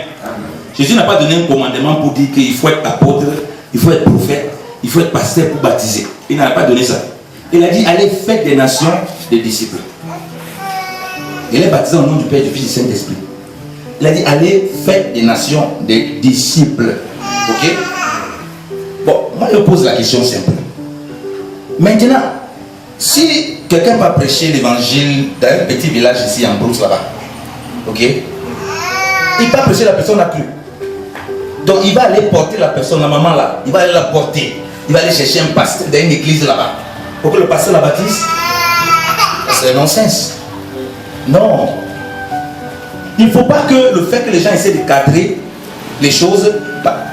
Il ne faut pas aussi que les gens se jettent dans n'importe quoi. Ça, je suis d'accord. Que n'importe qui veut, il faut commencer à prendre responsabilité dans l'église. C'est pour éviter ça. Mais il n'y a pas une règle qui dit que il faut être pasteur pour baptiser. Non, en aucun cas. Lorsqu'il y a eu la tribulation dans l'église, on va lire les Écritures, hein, allons doucement. Les disciples sont dispersés partout. Ils ont commencé à prêcher l'évangile là-bas. Vous croyez qu'ils ont attendu que les apôtres devaient baptiser? Non. Et en plus, tu as parlé de consacré. Mais on a dit qu'on est sacerdoce royal. On est déjà consacré. Tu vas avoir déjà des consécrations. Quand tu as cru, tu es dans ce sacerdoce, tu es déjà consacré. L'onction du Saint-Esprit coule sur toi. Regardez, lisons ce que Jean dit. Donc ce que Jean dit. Maintenant, il ne faut pas combattre maintenant les serviteurs. Si il y a des serviteurs de Dieu, c'est par honneur qu'on peut les laisser un frère faire cela. C'est pas parce que vous ne pouvez pas. Est-ce que vous comprenez? C'est par honneur. C'est pas parce que c'est un droit pour eux. Non. La preuve, c'est même pas le droit. On va lire la parole. Leur devoir, c'est d'annoncer la parole. Leur devoir, c'est pas de baptiser. Donc, on va lire la parole pour ça. On va déjà comprendre que nous tous on a reçu l'onction du Saint-Esprit. Donc, il ne faut pas que quelqu'un nous fait croire qu'on n'a pas reçu l'onction du Saint-Esprit. Alors, on va lire. Ah, Seigneur, fais-nous grâce. Je suis dans quoi? Évangile de Jean. Non, je ne suis pas dans l'évangile de Jean, qu'il faut lire ça. On lit 1 Jean. Il dit 1 Jean chapitre 2 à partir de verset 26. Je vous ai écrit ces choses touchant ceux qui vous séduisent. Mais l'onction que vous avez reçue de lui, alléluia, demeure en vous. Mais je dis frère, quand tu demandes que tu es consacré, c'est quoi consécration? Quand moi j'ai reçu, j'ai été directement mis dans le corps de Christ. Je suis consacré. Maintenant j'ai besoin de grandir au fur et à mesure. Ça ne veut pas dire que je ne suis pas consacré, ça ne veut pas dire que je n'ai pas reçu l'onction. L'onction, c'est ici là qu'on venait quelqu'un, on l'enferme, on met l'huile, après on dit les serviteurs. Pour nous, ce n'est plus comme ça. Lorsqu'on a cru directement dans le sacerdoce. Sauf qu'on a besoin de grandir pour apprendre comment faire les choses. Mais on est déjà loin. Donc on n'attend plus notre onction. On n'attend plus notre imposition de main. On va te consacrer. Bon, il y a des gens qui font les choses. Bon, on va consacrer le pasteur, tout ça. C'est un peu ça. En réalité, on n'a plus besoin. Dans le Nouvelle Alliance, on parle de recommandations. C'est-à-dire que, oh, on regarde, mais le frère Pétrola, il a une grâce exceptionnelle. Ah, on recommande le frère, on le forme, et puis on le recommande, frère, va faire l'œuvre de Dieu que Dieu. On ne le consacre pas, il est déjà consacré.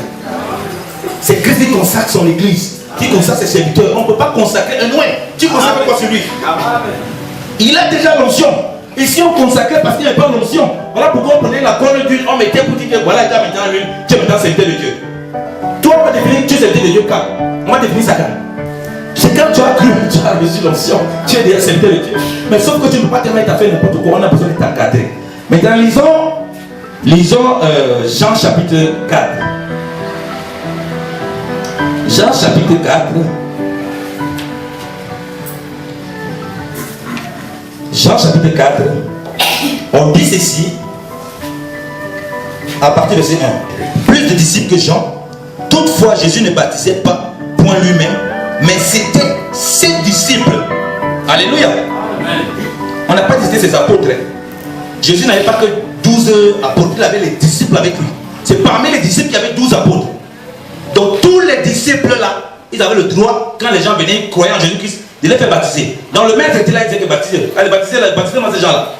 Arrêtez le serviteur de Dieu, les pasteurs doivent être en recul pour laisser les frères faire l'œuvre de Dieu.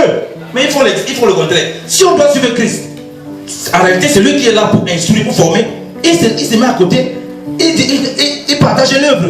Comme Paul dit, Christ ne m'a pas envoyé pour baptiser, j'ai baptisé que quelques-uns. Donc quand il prêchait les gens avec lui, il laissait que les autres les baptisent. Mon Dieu, les gens veulent tout faire. Il veut en de baptiser, il veut en de guérir, il veut en de prêcher, il veut être partout. Il est venu Jésus-Christ. C'est ça le problème. Donc Jésus-Christ, il n'a plongé personne dans l'eau. Il a laissé des disciples, on n'a pas dit les apôtres. Parce que parmi les disciples, il y avait les apôtres. Donc tous les disciples là pouvaient faire. Là, maintenant, pour voir les apôtres, les simples frères qui étaient là, que Jésus n'avait pas choisi comme apôtres. Donc ça ne nous concerne pas. Regarde ce que Pierre dit quand, à un moment, ils sont en difficulté. Ils ne parviennent plus à s'occuper des veuves. Il a dit qu'on a fait deux choses. Deux choses que les apôtres faisaient principalement dans l'église de l'église de Jérusalem.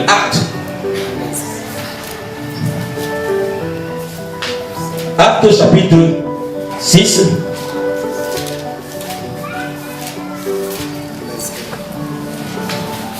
Actes chapitre 6, à partir du verset 1. Il dit, et en ces jours-là, comme les disciples se multipliaient, il s'éleva un murmure des Grecs contre les Hébreux, sur ce que les veuves étaient méprisées dans le service ordinaire. Jésus qui savait dire aux apôtres de prendre soin des veuves, tout ça, il a lavé les pieds, pourvu que vous fassiez de même. Mais à un moment, il s'était débordé par l'œuvre de Dieu. Mais regardez ce que la parole de Dieu dit.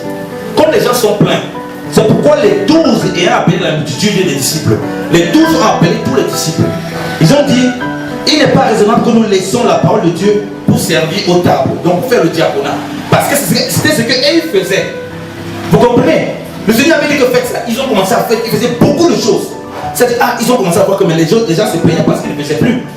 Personne ne faisait le travail de l'autre à la place de l'autre. Chacun est dans son pouvoir. Quand on a compris ça dans l'œuvre de Dieu, on n'a pas de problème. On ne va pas envier un frère. Si Dieu m'a mis à une place là pour intercéder, pour prier, je n'envie pas le frère qui prêche. Je n'envie pas le frère qui prie, qui impose les mains aux gens. Non, je dis dans mon corps, j'intercède parce que je sais que ce que je fais est puissant et contribue à l'œuvre de Dieu. Donc, les gens commencent à se plaindre. Mais ils ont rassemblé. Ils n'ont pas dit non, ça c'est notre charge, il faut qu'on fasse ça. Le Seigneur avec tout Dieu. Ils ont compris. Ils ont eu l'intelligence. Et c'était aussi un enseignement du Seigneur. Ils ont retenu la multitude. Il dit ceci. Il n'est pas raisonnable que nous laissons la parole de Dieu pour servir aux tables. Regardez donc mes frères de choisir 7 hommes d'entre vous qui ont un bon témoignage, plein du Saint-Esprit et de sagesse, auquel nous commettions cette affaire. Amen. Vous voyez que les diacres, on a seulement demandé les frères qui sont remplis de Saint-Esprit, qui ont un bon témoignage, pour leur laisser cette affaire. Alors que c'était leur travail. Et il dit ceci, et pour nous, nous continuerons de vaquer à la prière et à l'administration de la parole de Dieu. Alléluia. Il y avait deux choses qu'ils ont décidé. Nous, on va se contenter de la parole de Dieu. Ça veut dire qu'en réalité, même les baptêmes, ça ne les concernait plus. Voilà les deux choses principales qu'ils devaient absolument le faire. On dit qu'ils étaient au portique de Salomon. Ils prêchaient la résurrection. Mais aujourd'hui, les gens veulent tout faire. C'est ça le problème dans l'œuvre de Dieu. Donc, baptiser, ça n'a pas besoin. On n'a pas besoin d'être prophète, d'être passé ou bien d'être soi-disant consacré.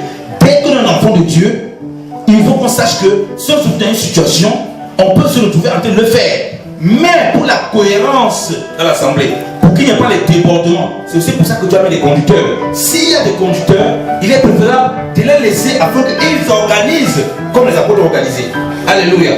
C'est pour éviter ce que n'importe qui s'échette dans n'importe quoi et que n'importe qui pense qu'il peut faire n'importe quoi. Donc même quand on a reçu les choses du Seigneur, on a besoin d'être encadré. Voilà pourquoi les conducteurs sont là. C'est pour éviter les débordements, c'est tout. Parce que les jeunes convertis aussi peuvent se lancer là-dedans et puis commencer à tomber dans l'orgueil. Ah, j'ai le pouvoir, je peux maintenant faire n'importe quoi. Il veut commencer à participer, il veut commencer à faire tout dans l'assemblée. Ça, c'est pour éviter ça. Pourquoi tu as donné les conducteurs pour encadrer? Donc dans leur encadrement, ils peuvent aussi coordonner les choses. Quand les frères veulent prendre les décisions, c'est ils vont dire non, frère, on va faire comme ça, et puis désigner aussi les personnes Comment faire? Allez baptiser tes frères. Ils ne sont pas même obligés de le faire.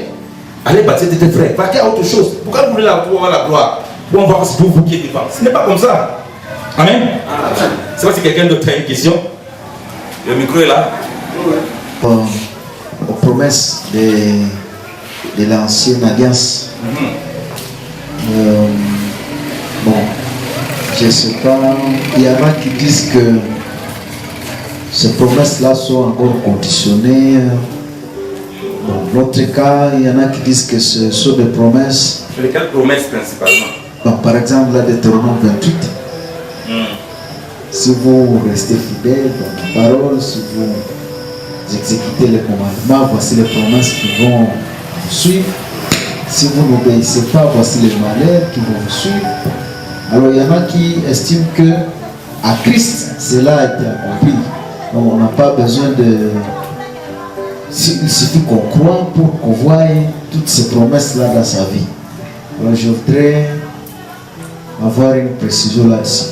Mais aussi, il y en a qui ajoutent que non, l'Ancien Testament là, il ne faut même plus lire, il faut commencer par Matthieu et puis évoluer. Non. Là aussi, il y en a, bon, peut-être troisième préoccupation, la distinction entre la loi et les commandements. Donc ce qui est apprendre, ce qui n'est pas apprendre dans l'Ancien Testament. Amen.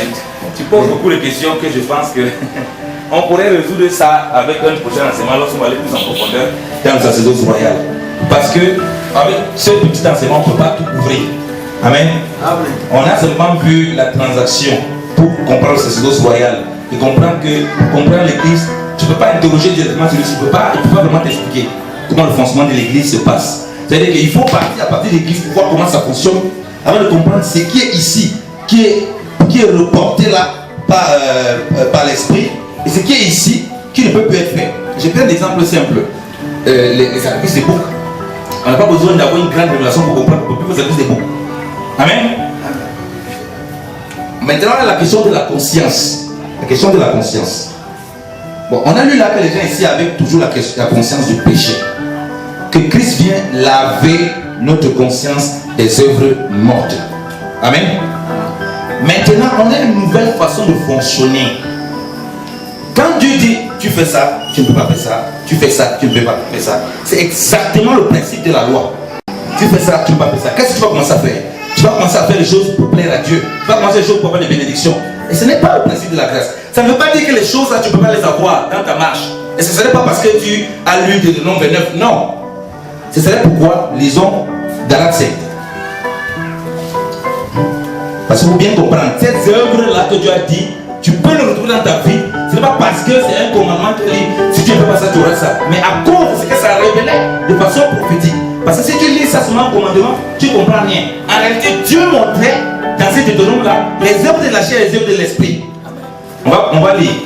Souvent, maintenant, il faut comprendre la loi avec sa portée spirituelle. Ce qu'on peut appliquer de façon littérale et ce qu'on ne peut pas appliquer de façon littérale, c'est pas possible. On a besoin de l'intelligence du Saint-Esprit pour qu'on comprenne comment ça s'applique de nos jours. En lisant l'Ancien Testament, on revoit Christ dedans. Parce que comme Christ est notre sacrificateur, quand on parle l'ombre, on doit le voir. Si on le voit, on va saisir ce qui est dit. Et regarde ce qu'on lit dans Galates 5. Il est dit dans Galates 5, on dit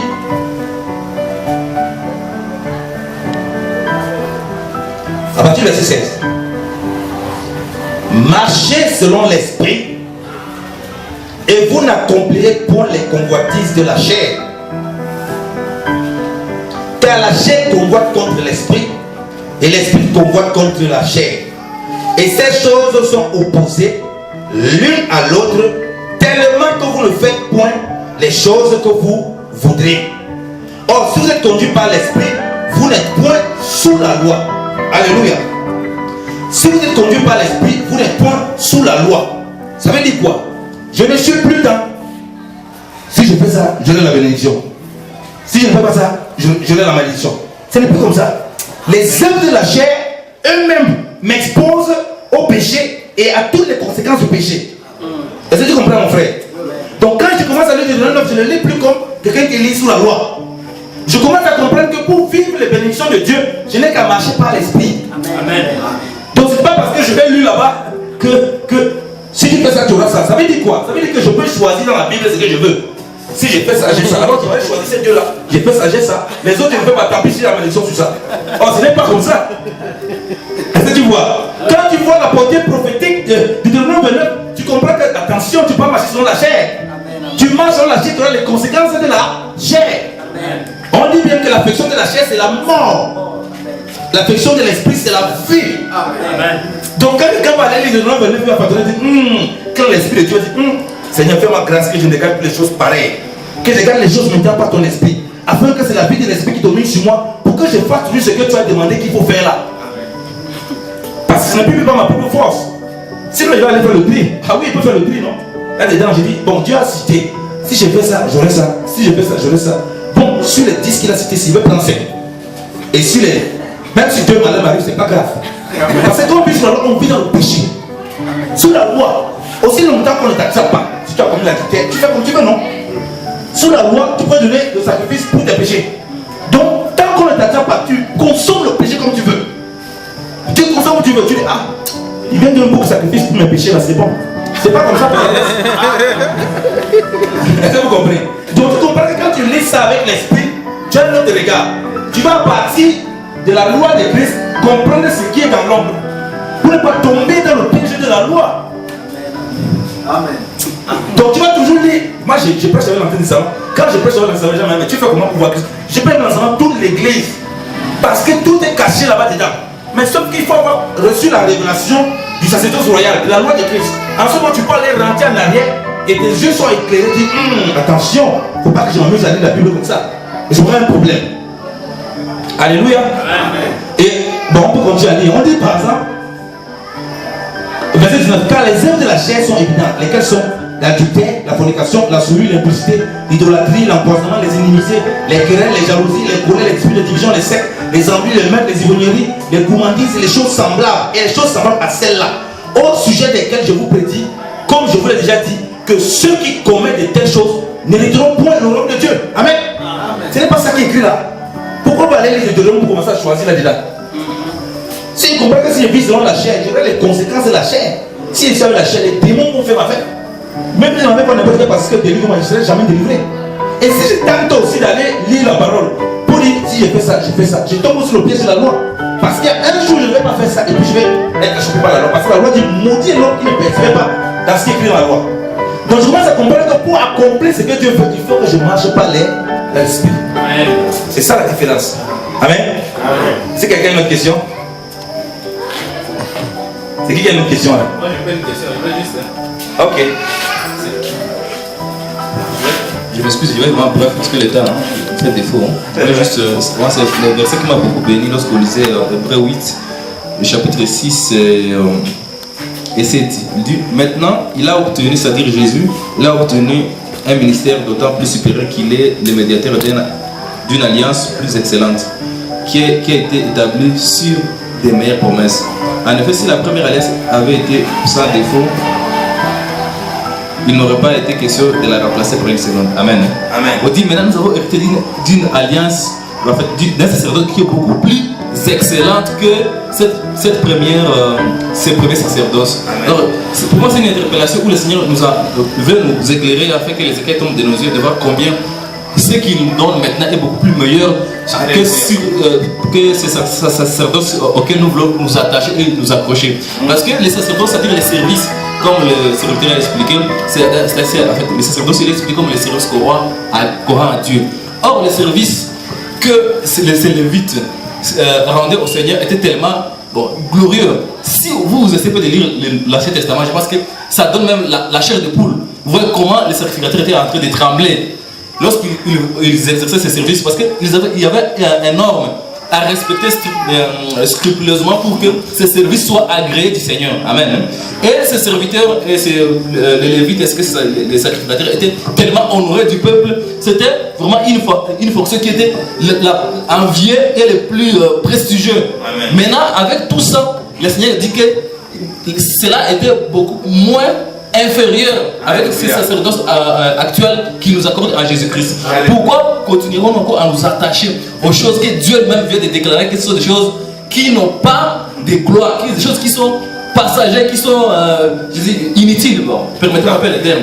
Les choses qui sont beaucoup plus glorieuses, importantes et éternelles sont là, mais nous voulons nous accrocher sur des choses que le Seigneur vient les remplacer. Même nous-mêmes, dans notre vie de tous les jours, lorsque tu vas trouver quelqu'un, tu vas dans le salon de quelqu'un, il met le calendrier de 2016, 2015. Mais tu vas dire, mais monsieur, comment tu continues encore à mettre le calendrier de 2015? Il faut jeter ça, parce que ce n'est plus d'actualité. Je me souviens lorsqu'il y a notre DG qui est arrivé ici, chez nous, il avait trouvé les affiches de Yaya Touré, parce qu'on avait un slogan avec Yaya Touré, le mois de vivre ton rêve, c'est maintenant. Il nous avait grondé, il nous a demandé de tout arracher et de jeter ça. Et on a directement jeté ça. Mais malheureusement, lorsque les grands DG étaient arrivés à Pugna, il y avait à l'aéroport des grandes affiches là à Bâche de ce même slogan, le mois de vivre ton rêve, c'est maintenant. Le DG aussi, c'était la nuit. Il a demandé à ce que même la nuit là même, les blancs là, il a demandé qu'on puisse descendre ces affiches, qu'il va chercher quelqu'un qui va faire, si il arrive à faire descendre ces affiches, la nuit même il va le payer avec sa téléphone. Nous avons des téléphones i+, sa téléphone i+. Parce que ces choses étaient déjà démodées, ce n'était plus d'actualité. Or ici ce sont les hommes, les humains. Pourquoi alors voulons-nous encore continuer à rester là pendant que le Seigneur nous donne des choses encore beaucoup plus meilleures? Pendant que le Seigneur nous aide et qu'il nous accorde le cœur, afin que nous puissions entrer dans notre héritage en Jésus-Christ. Que Dieu nous bénisse.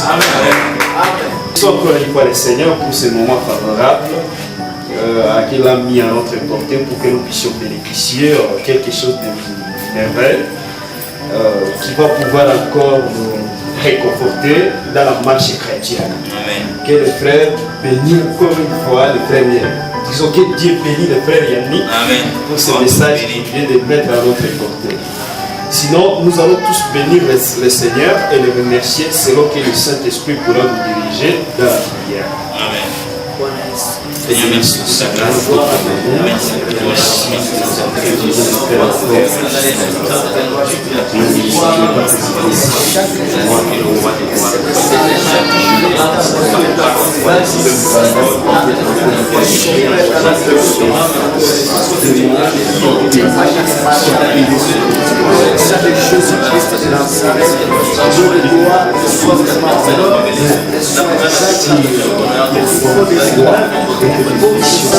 pour voyage que tu as établi, tu ne fais plus d'aucune manière de voir la situation.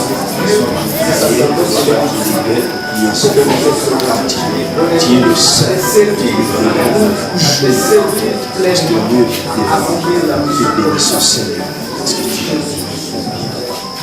Avant que nous les finissions, nous allons encore une fois appeler les frères Tim pour qu'ils puissent parler un peu du programme, pour nous rappeler en fait de ce qu'il y a à la île. Bon. Bonsoir encore.